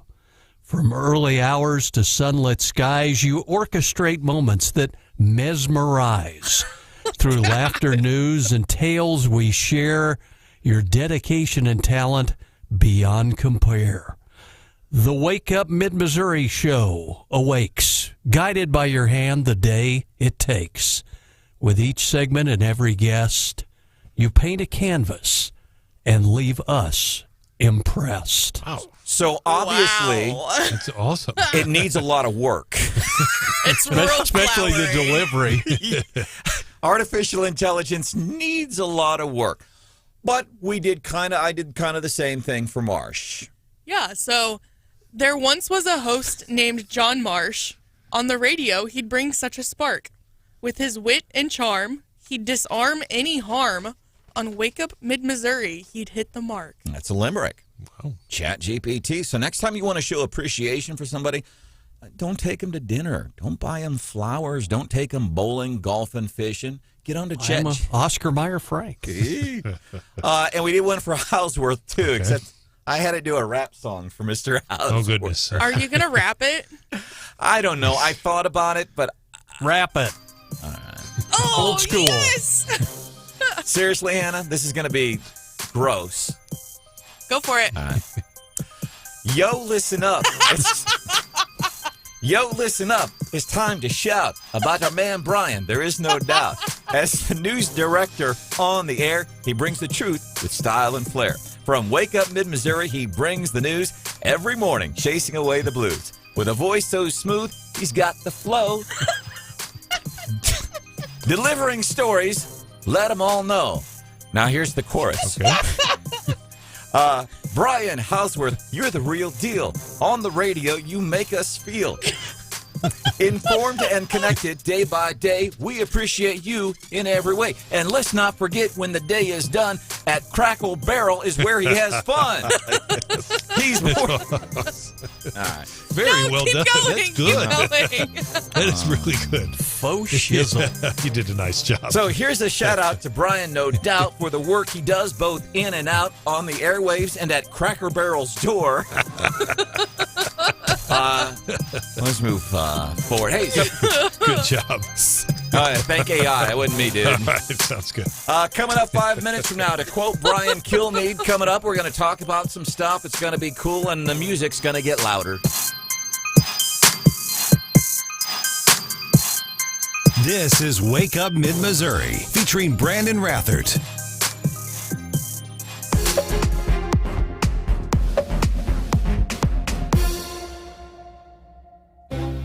When I think about players taking a knee during the national anthem, I think that the very thing that they're taking a knee on, I think is not being taken in consideration. I think everyone's kind of focusing on the flag and the national anthem opposed to what's really the cause of why he's taking a knee.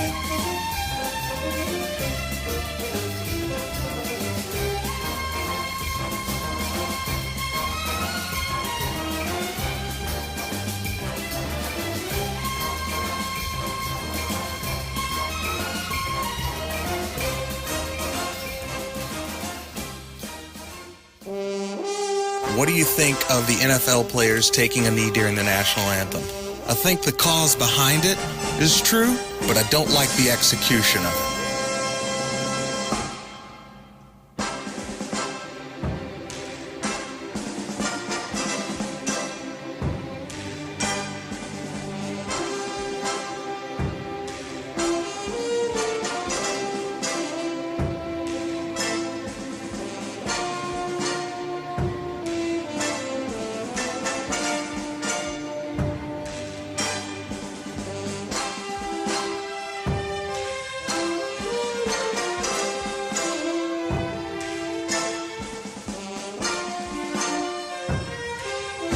What do I think about NFL players taking a knee during the national anthem? I don't think that's the right forum to take a knee. I think there's a lot of issues that needs to be addressed. I don't know that that particular forum is the right one to do that.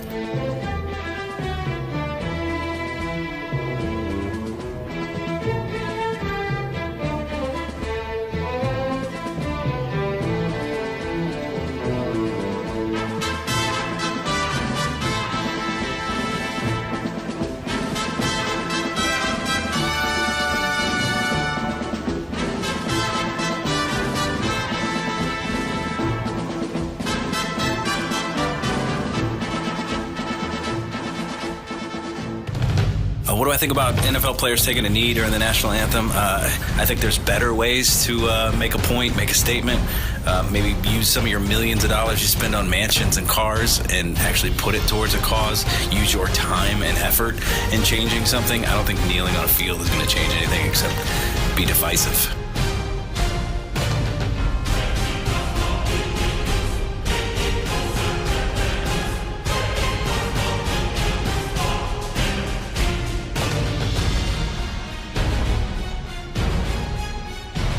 What do I think about the NFL players taking a knee during the national anthem? You know, it's a form peaceful protest. I think they're open to do, whatever they would like to do. So, I mean, they're just viewed in a higher standard than everybody because of the platform that they play on, and I don't feel like that's completely fair to them being able to use their freedom of speech.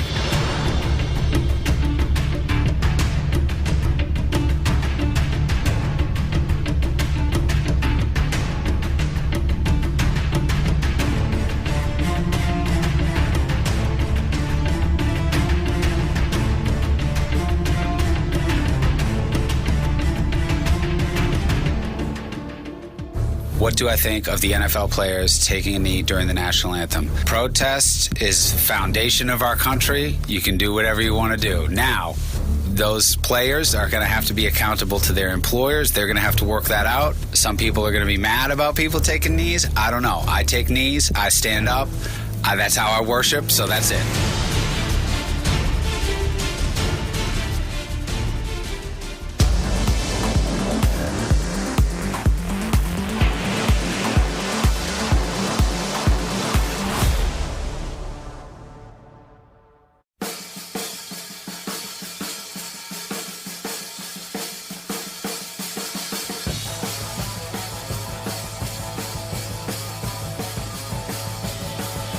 But this artificial intelligence stuff is bizarre. As a matter of fact, this morning I got on the Chat GPT. Yesterday I had it create. You are on there. You have too much time on your hands. You're on there every day. Chat GPT is almost like my social media.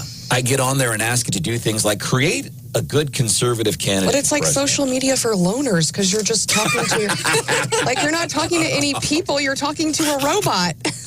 Yeah, she's back Monday. It's Wake Up Mid-Missouri. That's producer Hannah. Good morning, Hannah. Hello. I'm Branden Rathert. There's John Marsh. Here, sir. Mr. Hausworth is also here. More text, 874-9390. By the way, coming up a little bit after 8 o'clock, I want to share something. John Marsh and I had the opportunity to host last night's Chamber Connections event in Jefferson City, Prison Brews. It was a great event. Wait until Jefferson City gets a whiff of your rap. You're going to be emceeing a lot more events. Yeah. That guy who was rapping, the 52-year-old awkward white guy who was on the radio rapping about Brian Houseworth. Yeah, let's nix him. We'll take Marsh, but we ain't taking Rathert in this deal. Rather be Eminem Peanut, we'll call you. What's hot with Hannah this morning? Oscar Mayer's changing the name of the Wiener Mobile to the Frank Mobile. The Frank Mobile. Yeah. Doesn't sing, does it? It doesn't do anything. David asked the question because we were wondering then, were they changing the name to be politically correct, rebranding? There's a lot of things there. But he's wondering, so we were wondering, people call it the Wienermobile because that's what some people call hot dogs. Dave says, does anybody actually call a hot dog a wiener anymore? And immediately I say no. As a matter of fact, we were at Lieutenant Governor Kehoe's event Tuesday night. One of the things they had grilled was hot dogs. And there were several hundred people in that room. I did not hear one person say wiener. So I say no. Well, you were also at like a kind of professional event. Where here, the show is way different. Yeah. But does anybody call it wiener anymore? I've heard it called wiener before, yeah. How long ago? Like last time I was at a family function, there were hot dogs. People said, you want a wiener? Serious. I'm being serious. Yeah. Marsh? No, I think that's probably, you start thinking about Franks and wieners and all around here, they call them hot dogs. I mean, that's pretty much it. Aren't they called glizzies? Maybe up north-ish? I don't know. No. Hot I don't dogs. either. So, I don't know. I think it's interesting. But anyway, so last night, John Marsh, and we have pictures posted on our Wake Up Mid-Missouri Facebook page from yesterday's event. Got to meet some really cool people like Sarah Rao from Rao Wellness. Allison Owen spent some time with her. But there's one guy, small local business owner, and we got to talking, and he was talking about how his business is doing, because this is a guy who started his own business like 10 years ago, and I applaud people that can go back to school as a non-traditional student, somebody in their 20s or 30s after they've started a profession. I admire people who can start their own businesses. But what this guy had to say, like he nailed it to a T without trying to, about this is why things like Joe Biden, the economy, politics, it's why it matters to us. We'll do that at 8:10. Morning Bell coming up at 8:25. And then, of course, winners and losers of the week. Get your nominations in now, 874-9390. We're doing that at 8:35.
What is happening? Broadcasting live from the Zimmer Communications World Headquarters. Great news for the American people. This is Wake Up Mid-Missouri with Branden Rathert, featuring Stephanie Bell, News Director Brian Houseworth, John Marsh, and Hannah, the producer. This is why we listen to you. Get ready, pal. And now, here's your host, Branden Rathert.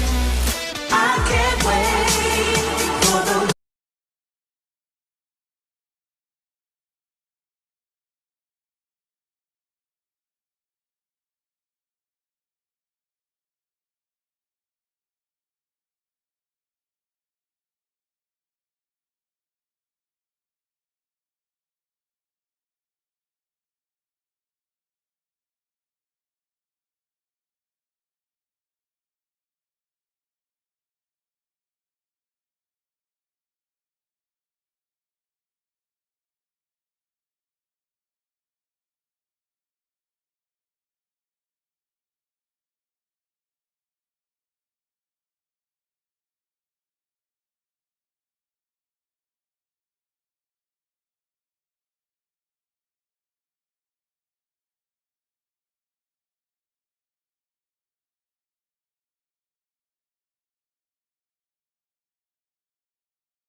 people were on the TV yesterday, incidentally. I want to do this real quick before we get on to some other things. I want to talk about this use of force presentation in mid-Missouri yesterday. What's more telling about this? Who did not go to this thing, despite the fact they get onto social medias and start spouting off at the mouth, and they don't know what they're talking about. So we're going to look at who was not at this event last night. Here are the people last night on TV that got me riled, like Charles Barkley. FBI whistleblower Garrett O'Boyle testifying regarding the weaponization of our own government against us. Didn't see it on the national networks.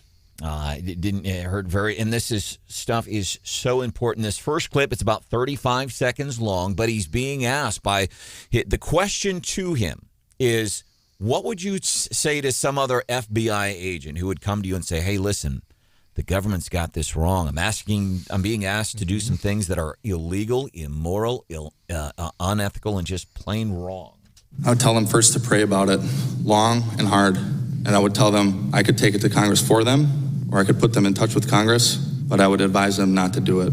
So you would legitimately try to protect one of your colleagues from doing what you have done? Absolutely. And how do you think that solves being able to shine light on corruption, weaponization, any kind of misconduct that exists with the American people? It doesn't solve it. But the FBI will crush you. This government will crush you and your family. This FBI is a guy who's a whistleblower, worked in the FBI, and he said a lot more. He said what the FBI is doing is Orwelling it. If you're a newer listener to the show, or you've been listening for a long time, I hope that you will tell people, hey, and it's not about us. It's not about Wake Up Mid-Missouri here on 93.9, the Eagle and 104.5 News Radio, 950 KWOS. It's not about that. It's about just hearing this stuff. Sometimes, a lot of times, the things you hear on Fox, they're not just talking points. It's not just to criticize progressives and Democrats. These things, this is an FBI whistleblower. That's real stuff. They went after the president. They go after other people. And you look with the IRS, they took a bunch of people off the Hunter Biden case, all right? And then you had like border agents accused of whipping illegal immigrants. Remember that? Yes. And then we learned it did not happen. But nobody came out and apologized. Those things, those are disturbing things. And that's what I hope that you'll pass along to your friends here on a Feel Good Friday. Yeah, don't cheer them up. The government's out to screw you. But hey, Feel Good Friday. Welcome to the show. Well, Secretary Mayorkas, to his credit, did. With that reporter was so misinformed. He corrected her from the podium, but you didn't hear much in a lot of the news outlets. But she had her information wrong. He corrected her, though. And that's the other problem. This April Ryan, journalist, asked. And Mayorkas, and here's the bigger issue. After that happened, they didn't correct it, and they knew that did not happen. But that's what, and I know we use the phrase the government, but that's what the progressives and Democrats did. They let people live with that lie, and it wasn't true. And Mayor Oakles gets a little bit of credit. I think it was earlier this week, maybe last week, a reporter said, well, what about when border security whipped those in? And he said, that's not what happened, said it twice. But the reporter said, well, I know what I saw, which brings me to this next story. Last night, Columbia Police Officers Association holding a forum. Police brutality, use of force, what is it? Apparently pretty interesting. One of the accounts, Randy Tobler, who's here today, 4 to 6. He was there. And so things like this come up. An officer is responsible. And let's look specifically, John, at this incident at Harpos a couple of weeks ago, which really spawned a lot of this. You had some officers on video. A dude, bouncers could not subdue him. Tasers could not subdue him. You had 2 officers. One of them punched him in the face while the guy is still flailing around on the ground while there was a crowd of people around him. One of the responsibilities of law enforcement is to protect the general public. They are responsible for the safety of the crowd that was there. Did anybody in that crowd get hurt that night? Any reports of any injuries? No. No, I don't know. I don't know what the suspect situation, but as far as the crowd, no. There were people in the crowd. There were people. It looked like a crowd from the video. Like I couldn't see I saw a lot of feet, but nobody was assaulted. Nobody was hurt. So the officers, did they do their job then? That's one of their responsibilities. Yes, they did their job. Okay. And they're to do that until a person is patted down after they're in handcuffs. You don't know if they have a gun and you have a guy fighting and yeah, the cop punched him. Hell yeah. And I say kudos to him. That's what you do when you're in law enforcement. What was telling about this, and I'm anxious to hear Tobler cover this afternoon starting at 4 o'clock. You know who wasn't there? People who spoke on this very publicly, like the Columbia mayor, Barbara Buffalo. What a great learning opportunity. She was not there. Any council members from the city council that were critical of this incident? Don Waterman, by the way, the conservative on the city council, he was there. Any county commissioners at this thing last night? No. Mayor Buffalo, who is very vocal on social media. As a matter of fact, that's why the cops, they're deciding to leave. When you have the mayor of a town of over 100,000 people saying something she doesn't know what she's talking about, you know what that does to somebody in law enforcement who's already fearing for their lives because of what progressives have done over the past couple of years. And these are the very people who did not attend this event, people like the mayor, people on the city council. Shame on you. All right, let's talk about wieners some more. Oscar Mayer wieners. That is. Man, there's a segue of the morning. It's Feel Good Friday. By the way, there's John Marsh. Good morning. There's producer Hannah. Hello. Stephanie is back on Monday, 7:25 every morning. We do What's Hot with Hannah. And this morning, Oscar Mayer is changing the name of the Wiener Mobile to the Frank Mobile. Yep. Yeah. And there's some great questions on this. And somebody said, who even calls hot dogs wieners anymore? And I said, yeah, nobody. I haven't heard that in a long time. And I was at an event with several hundred people Tuesday night where they were grilling hot dogs. Not a one person said wiener, but Hannah says she hears the word wiener a lot. Yeah. Marsh? No, that's kind of a grandma and grandpa kind of thing. Houseworth? Again, probably I heard a lot more in the 1970s, but I still hear it from time to time in the rural areas. I heard it a lot when I worked in Moberly. Well, a couple of texts. But they were older folks. 874 says, well, what about when you roast hot dogs on a campfire or something? What do you call it? Good point. A weenie roast or a wiener roast. Yeah. There's a place called Just Jeff's in Columbia. This tiny little... I went down there and did a story when they shut down their South Columbia restaurant. Delicious burgers and hot dogs and fries. And it's just a little dude who started his own business. It's like maybe a glorified food truck, and the food that comes out of it that's on the business loop, it is incredible. But anyhow, one of the things I really enjoy that they have is a Chicago-style hot dog. Mm-hmm. And I'm trying to think. Hamburgers, too. Yeah, the hamburger's incredible. I have never gone through the drive-thru at Just Jeff's and said, give me a Chicago-style wiener or a Chicago-style weenie. I've never said that, Chicago-style hot dog. In fact, the menu specifically, I believe, on that wall says hot dog. I'm going from memory. Met another small business owner last night, John and I, Jefferson City Chamber Connections, Prison Bruce. Great pictures on the Wake Up Mid-Missouri Facebook page. But I met this guy. And he has a small home inspection business. And that's what he does. And said he did it. He did it for a government entity for a lot of years. And then he decided, you know what? I don't like the way some of these things are done. And you know what? I want to work for myself. Anyhow, we had this interesting conversation about that fear. Because the guy, I would say, he's not some dude in his 20s or 30s. I'll put it that way. Yep. And I have respect for people who go back to school, non-traditional students. And I have respect for people that have the gumption to start their own business. And this is one of those dudes. And got to talking about that fear from 10 years ago when he started and what it's like to be where he is today. But one of the things he brought up, because of the economy, because of raised interest rates to get loans, because of the housing market, this guy who does home inspections, guess what's happening to his business? It's dropped. Wow. Dramatically. But I just thought it was a good exercise. We talk about the economy and the stock market, which we're going to look at futures coming up here at 8:25. All of these things, and we think, well, it doesn't affect us. But you could see to this small local business, dude. Local business in Missouri is the backbone of the Missouri economy. We appreciate the big factories and businesses that hire thousands of people, but it's really the small, local business that drives the economy.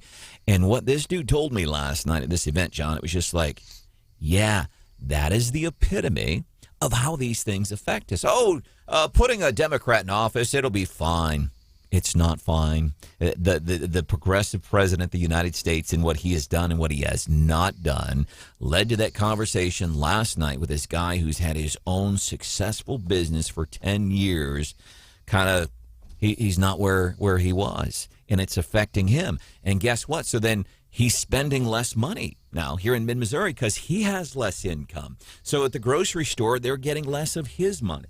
You see how all of this works? From a historical perspective, now obviously it has changed with the current president in office, but President Clinton cut taxes for the middle class. He did, and we had the largest huge expansion, 1993 to 2011. President Kennedy, a Democrat, also cut taxes. President Truman cut taxes. President Roosevelt raised taxes.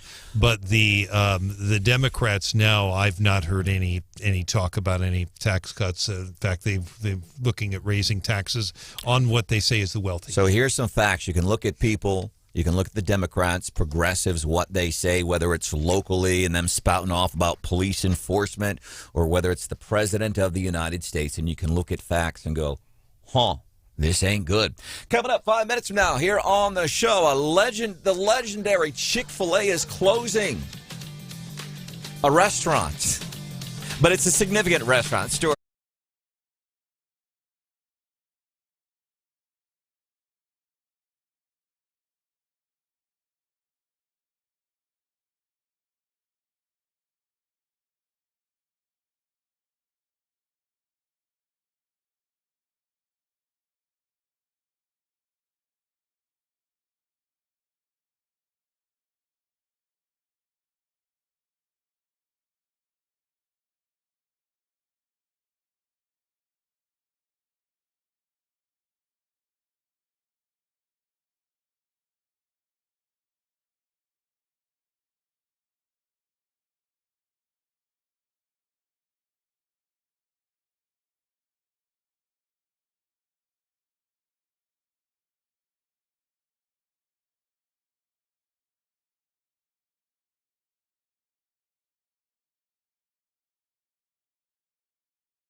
here this morning. By the way, Stephanie is back on Monday. Stock futures this morning up 85 points. So Chick-fil-A is closing one of its restaurants, but not just one of its restaurants. Apparently, it's the OG. Oh, no. OG, yeah. In Atlanta, Washington Examiner reports the restaurant first opened in 1967. Customers come in and order just a few classics. The original Chick-fil-A sandwich, which, you know how much? I don't know how much it costs now. It's been a while since I've been to a Chick-fil-A. I don't know, $4 or $5 for a sandwich. 59 cents back in the day. Wow. It's all of that now. Yeah. Salads with boneless chicken breast, coleslaw, lemon pie, and lemonade. Apparently they're closing. And this location was in a mall in Atlanta. It was home of the original location. They're closing. Washington Examiner reports, if you look at crime rates in that area, it's not the only business that is closing. But the very first Chick-fil-A set to close. It opened November 24th, 1967. A little tiny place, 384 square feet. By the way, other businesses, as we look at what's happening in Columbus, Ohio, they've had a couple of weekends of just crazy violence, like roving gangs going through the streets and kind of this entertainment section of town.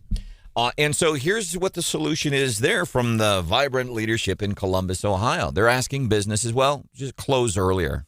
Seriously, they're about demanding businesses close at midnight. That'll fix the violence. No. So, again, policies that cramp people's ability it's to earn money. And that's the Morning Bell Business News. A little twist only Stephanie Bell can give. Want to welcome in new family member, Isaiah. Isaiah lives in New Bloomfield, and as we've talked, I can imagine, I know what's going to happen after the show, John. After the show. It's going to happen. Yeah, and Hannah, you're in on this too. We're a team.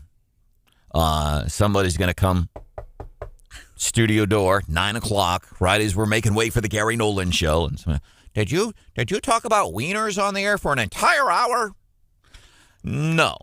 Talking about the Wienermobile, which was something we featured in What's Hot with Hannah this morning. Yeah, Oscar Mayer, their famous Wienermobile, is now the Frankmobile. They are rebranding the Wienermobile. And I think our reaction is pretty universal. And then we got talking about the word wiener. Is it because they're trying to be politically, hey, we can't say the word wiener anymore because 12-year-olds have a field day with it. But Isaiah brings up a really good point. So now we're going to call it, instead of the Wienermobile, are we going to have to start calling people, we're going to have to start calling them Frankheads when you're trying to. That Marsh, what a head. What a Frankhead. It's a thought. It's all about the rebranding, isn't it? Man. Isaiah, thank you. Rebecca sends along a very nice text this morning at 874-9390. She says, I just want to say y'all are killing it today, cracking me up. It's been one of those weeks, working with ding-dongs and wieners. There you go. Y'all got my vote again for winners of the week.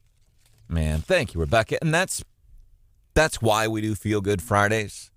And, we try to cover, hey, here's the important things, but here's some other things that are happening that's not so negative and dour. You know what I mean? Also, Rebecca, sorry you had to deal with wieners and ding-dongs this week. For an entire hour. Coming up just a few minutes from now, we are going to pick winners and losers of the week. You have some nominations, 874-9390.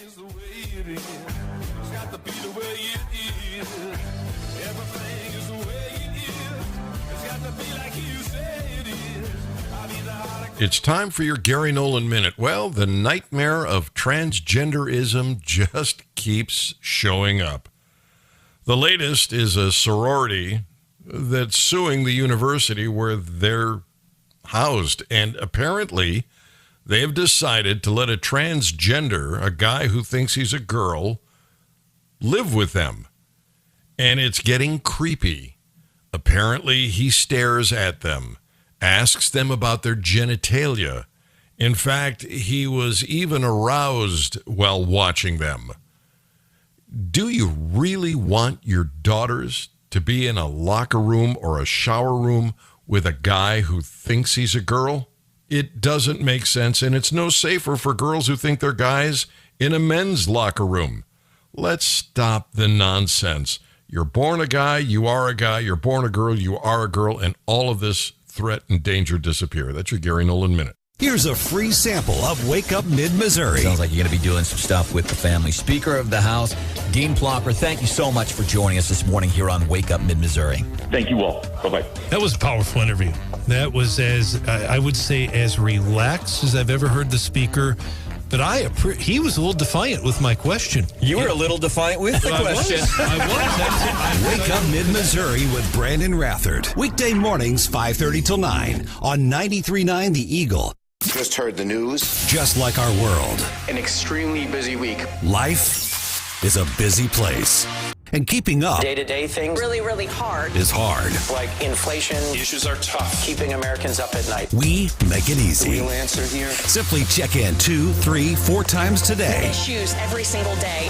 And we'll do the hard work for you. Easy. Our cities. Our country. Our world. 93.9 The Eagle.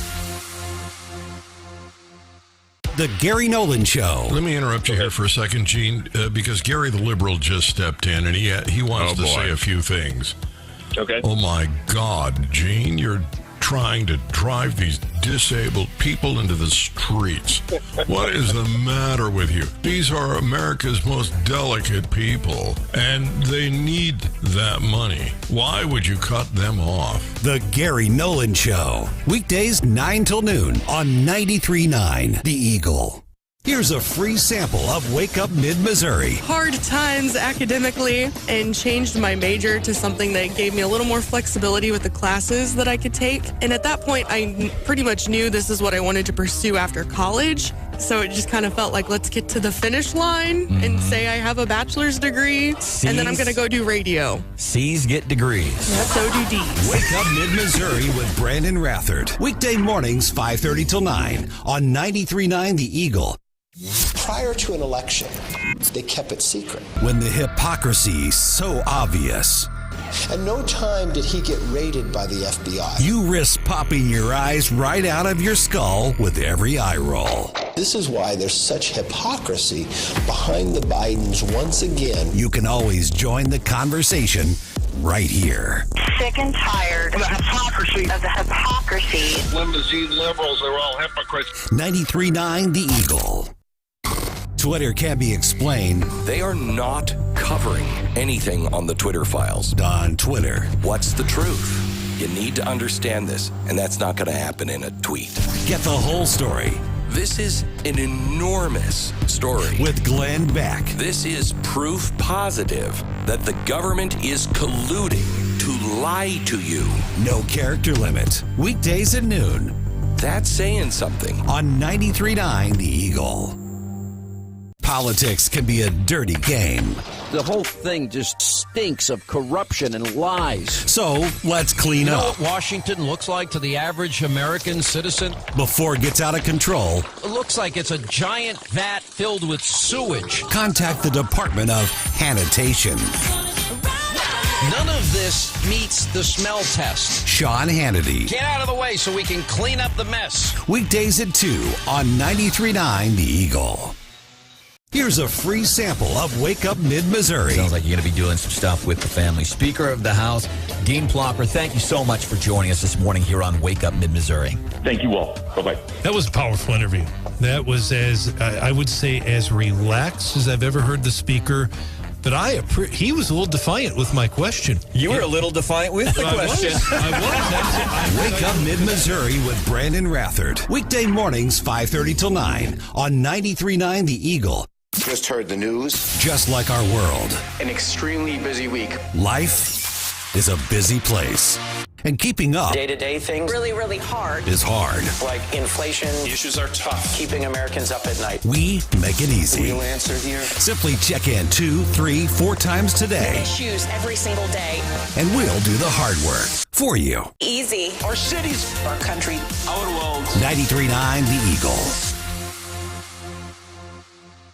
The Gary Nolan Show. Let me interrupt you here for a second, Gene, because Gary the Liberal just stepped in, and he wants to say a few things. Okay. Oh, my God, Gene, you're trying to drive these disabled people into the streets. What is the matter with you? These are America's most delicate people, and they need that money. Why would you cut them off? The Gary Nolan Show. Weekdays 9 till noon on 93.9 The Eagle.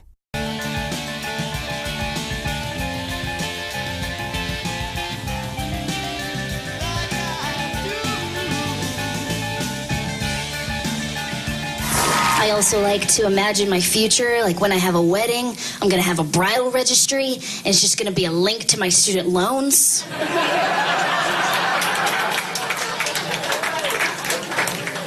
It's practical. Very practical. I dated a guy who was deaf, so I had to write everything down for him because I was too lazy to learn sign language because I figured we're in America.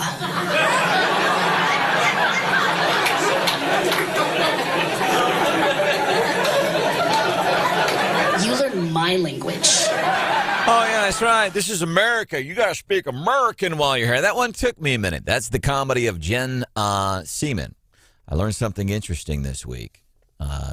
So weddings, it's online and stuff like that. That's not how I did it, so I think it's crazy. These kids nowadays, but that's how it's done.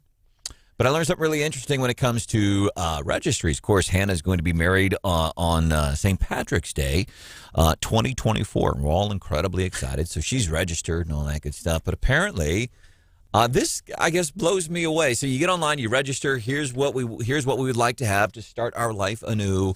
And so people can get on, people that are invited, the very select few hundred people that are invited to your wedding. They go on and say, okay, look, she wants cash, money, bonds, and more cash. Stocks, all that stuff. And then which pay dividends. So stocks that pay dividends will pay off in the long run. And so you get on there. And but now you can see that like stuff has already been bought for you. Yeah, I was surprised this week that somebody already purchased a gift off of our registry, and it said one gift had been purchased, and I was like, oh, cool. But as I was scrolling through, it tells me exactly which one was purchased. I'm like, that's kind of a bummer. So somebody's already got one of the gifts, and then do you know who bought it? I do. Wow. I know. It's That's weird. Interesting. Yeah, to I me. didn't realize. I thought you could only just see that something had been. I had no idea you could know who was it and what did they buy? It was a batter bowl. Oh, yeah. Something the fiance put on there. All right. But would you go back and is it something I want to see what somebody bought for me today? Or even despite the fact the wedding's almost a year away. Well, I'm going to try not to spoil it for myself, but it is a little hard to not go peek all the time now. All right. Welcome to the show. Feel Good Friday. Brian Houseworth, John Marsh, producer Hannah is here. My name is Branden Rathert. Stephanie's back on Monday. And now for nominees for the winners and losers of the week on 93.9 The Eagle. All right away, I'm picking Trucker Tom off the text, 874-9390, 874-9390. He says, I think and I appreciate the guy's honesty, I think your segment winners and losers need to update. Isn't losers kind of judgy? Maybe rename it to Winners and Wieners. Wieners and Franks. Wieners and Franks. Mr. Houseworth, I know you ain't got no losers. No losers this week. I have three winners. First of all, thank you, Chief Wilde, for inviting me to MC their awards banquet this week. That was an honor. So I'm going to nominate the 17 employees, Branden, of JCPD, a 911 operator, 3 of them, and a civilian who received awards this week. They get one of the 3. The first responders, I cried on air talking about this week, the first responders and the crisis negotiators who did all they could to save a man last week at 5th and Walnut Garage.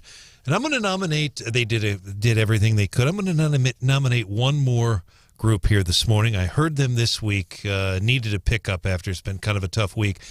I heard a group called the Thompson Twins. They sang a song called Hold Me Now, 1984, and goodness gracious, that sounded better now than it ever has. Hold Me Now with the Thompson Twins. I heard it on the Dove this week, our sister station, and it was great. And it sounds better than it ever has. Marsh. They had some wild hair back in the day, as I recall. Tom Bailey, yes. And I loved that song. And the Thompson Twins was a trio. And yes, right. Incidentally, Wait, they were called the Thompson Twins. But it was 3. There was 3 of them. Yes. Not related.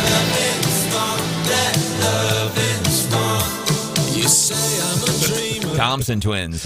Great stuff. 1984. They were the Thompson triplets until corporate got a hold of their rebranding. Marsh, I want to pick another couple of local folks. Here's a couple of my winners of the week. Tim Jenkins and Randy Bullington. One of them works at St. Mary's Hospital, and the other I can't tell. But so Jefferson City Chamber of Commerce, when they do the chamber connection thing on Thursday, they do Chamber Buddies. So I just wanted to mention Tim Jenkins and Randy Bullington won last night for Chamber Buddies. That's awesome. What do you got, Marsh? Now we got a couple here. How about the Jefferson City downtown business folks who stood up and sounded off to the city council and said, go back to enforcing the unmetered parking in front of our businesses so our potential clients have somewhere to park. And we had, here's one bunch of individuals, 9 of them, law enforcement officers, some brand new ones. The latest graduates this week of Lincoln University's Law Enforcement Class Training Academy, their 7th class to graduate over there. One of them a friend of mine, Rich, good way to go. And the biggest winner of the week, doing his best impression of the big unit, Randy Johnson, Arizona Diamondbacks. Zach Gallen, while warming up in the outfield this week, pulled his big unit impression and killed a bird with a curveball. And not intentionally. Not intentionally, but yes, it did happen, yes. And by the way, Houseworth, I appreciate your humility. But I didn't know you were doing this thing with Jefferson City Police this week. I did. Why didn't you tell us, dude? It was just something that I keep kind of humble. And it was really a great event. I really enjoyed it. And it was a great event. I'm going to have more stories, by the way, on some of the there's so many different people that won awards. I kind of focused on the civilian this week, but I'll have more.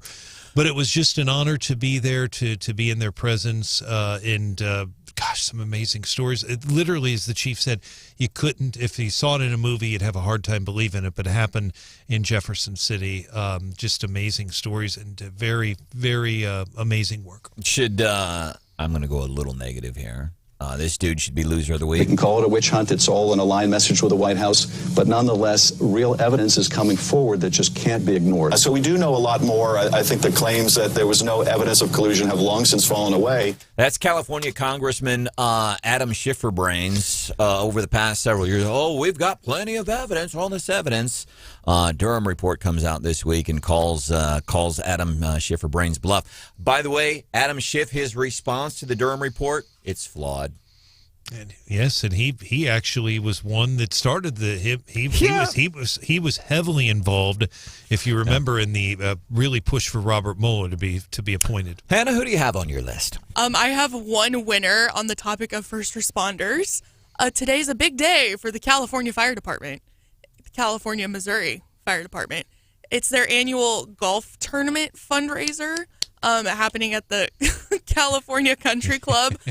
So if you're looking for a lunch spot today in California, might go stop by. I know the cook personally, and he's going to make sure that lunch is good. So I'm looking forward to getting out there. All right. That's great. Have fun, Hannah. It's a beautiful golf course, by the way. I'm picking Anderson Cooper from CNN. He's one of our winners of the week. President Donald J. Trump ripping us a new here on CNN's live presidential town hall. Now, come on, Brandon. Wow. All right. It's not really Anderson Cooper. But it could have been. It could have been. I'm not sure that anybody's disputed that it wasn't him. Artificial intelligence. Did you see the story out of Springfield? This one, I don't know.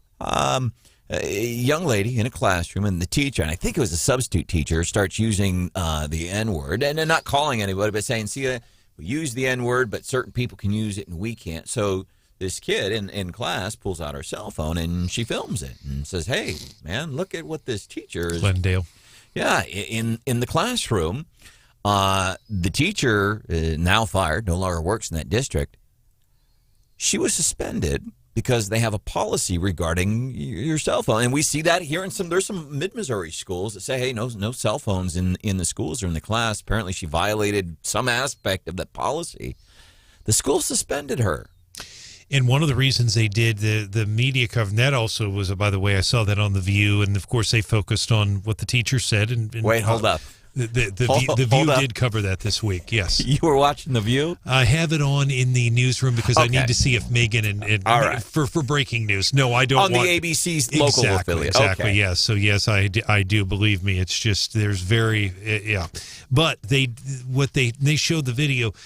Obviously, it's a policy decision, and I believe the district is saying there were other students who were shown in that video, and because of privacy issues, that I believe is what they're saying. Now, there are many that are critical of that, but yes, I believe the student was suspended too. At least I don't know if that's been overturned, but was. I'm going to also pick for winner of the week some folks in Portland because they've evolved on an issue, but there was a survey. So they decriminalized a good portion of drug use. Well, let's just decriminalize it. Well, and we see what has happened there specifically in Portland since then. And now there's a lot of folks that were saying, well, let's decriminalize drugs. Let people do what they want to do. And they've seen businesses leave. They've seen crime skyrocket. They've seen homelessness explode. And now they're saying, well, we've evolved on that issue. Let's criminalize some of these drugs again. And, hey, can we get some money back for the police? We're not liking how this is working out for us. John, do you recall, was there anybody a couple of years ago when these movements were underway, decriminalize drugs, cut funding to police? Was there I seem to recall there were people saying, this is going to go very badly for you. Do you recall that? Yeah, we recall that, and their response was, what the heck? Let's go burn down the police station. And you know how you tell somebody, I told you so? Well, you just say it. I told you so. All right, coming up here on a Feel Good Friday, some leftovers. We might even sneak in some more of these winners and losers of the week. If you've got some, you still have time to get us a nomination. 874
Dovers.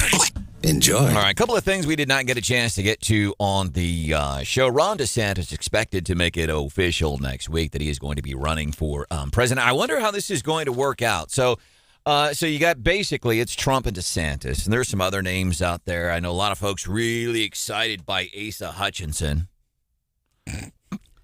Other than Asa Hutchinson? Yeah, his family. But I'm wondering, with this, as it relates to the issue of abortion, Ron DeSantis, governor in Florida, just signed a 6-week abortion ban. Trump is, he's more fluid on abortion, more lenient is a word you could use. I wonder how pro-lifers, conservative pro-lifers that really, really like Trump, I wonder what's going through their head, how they're going to reconcile that when it comes time.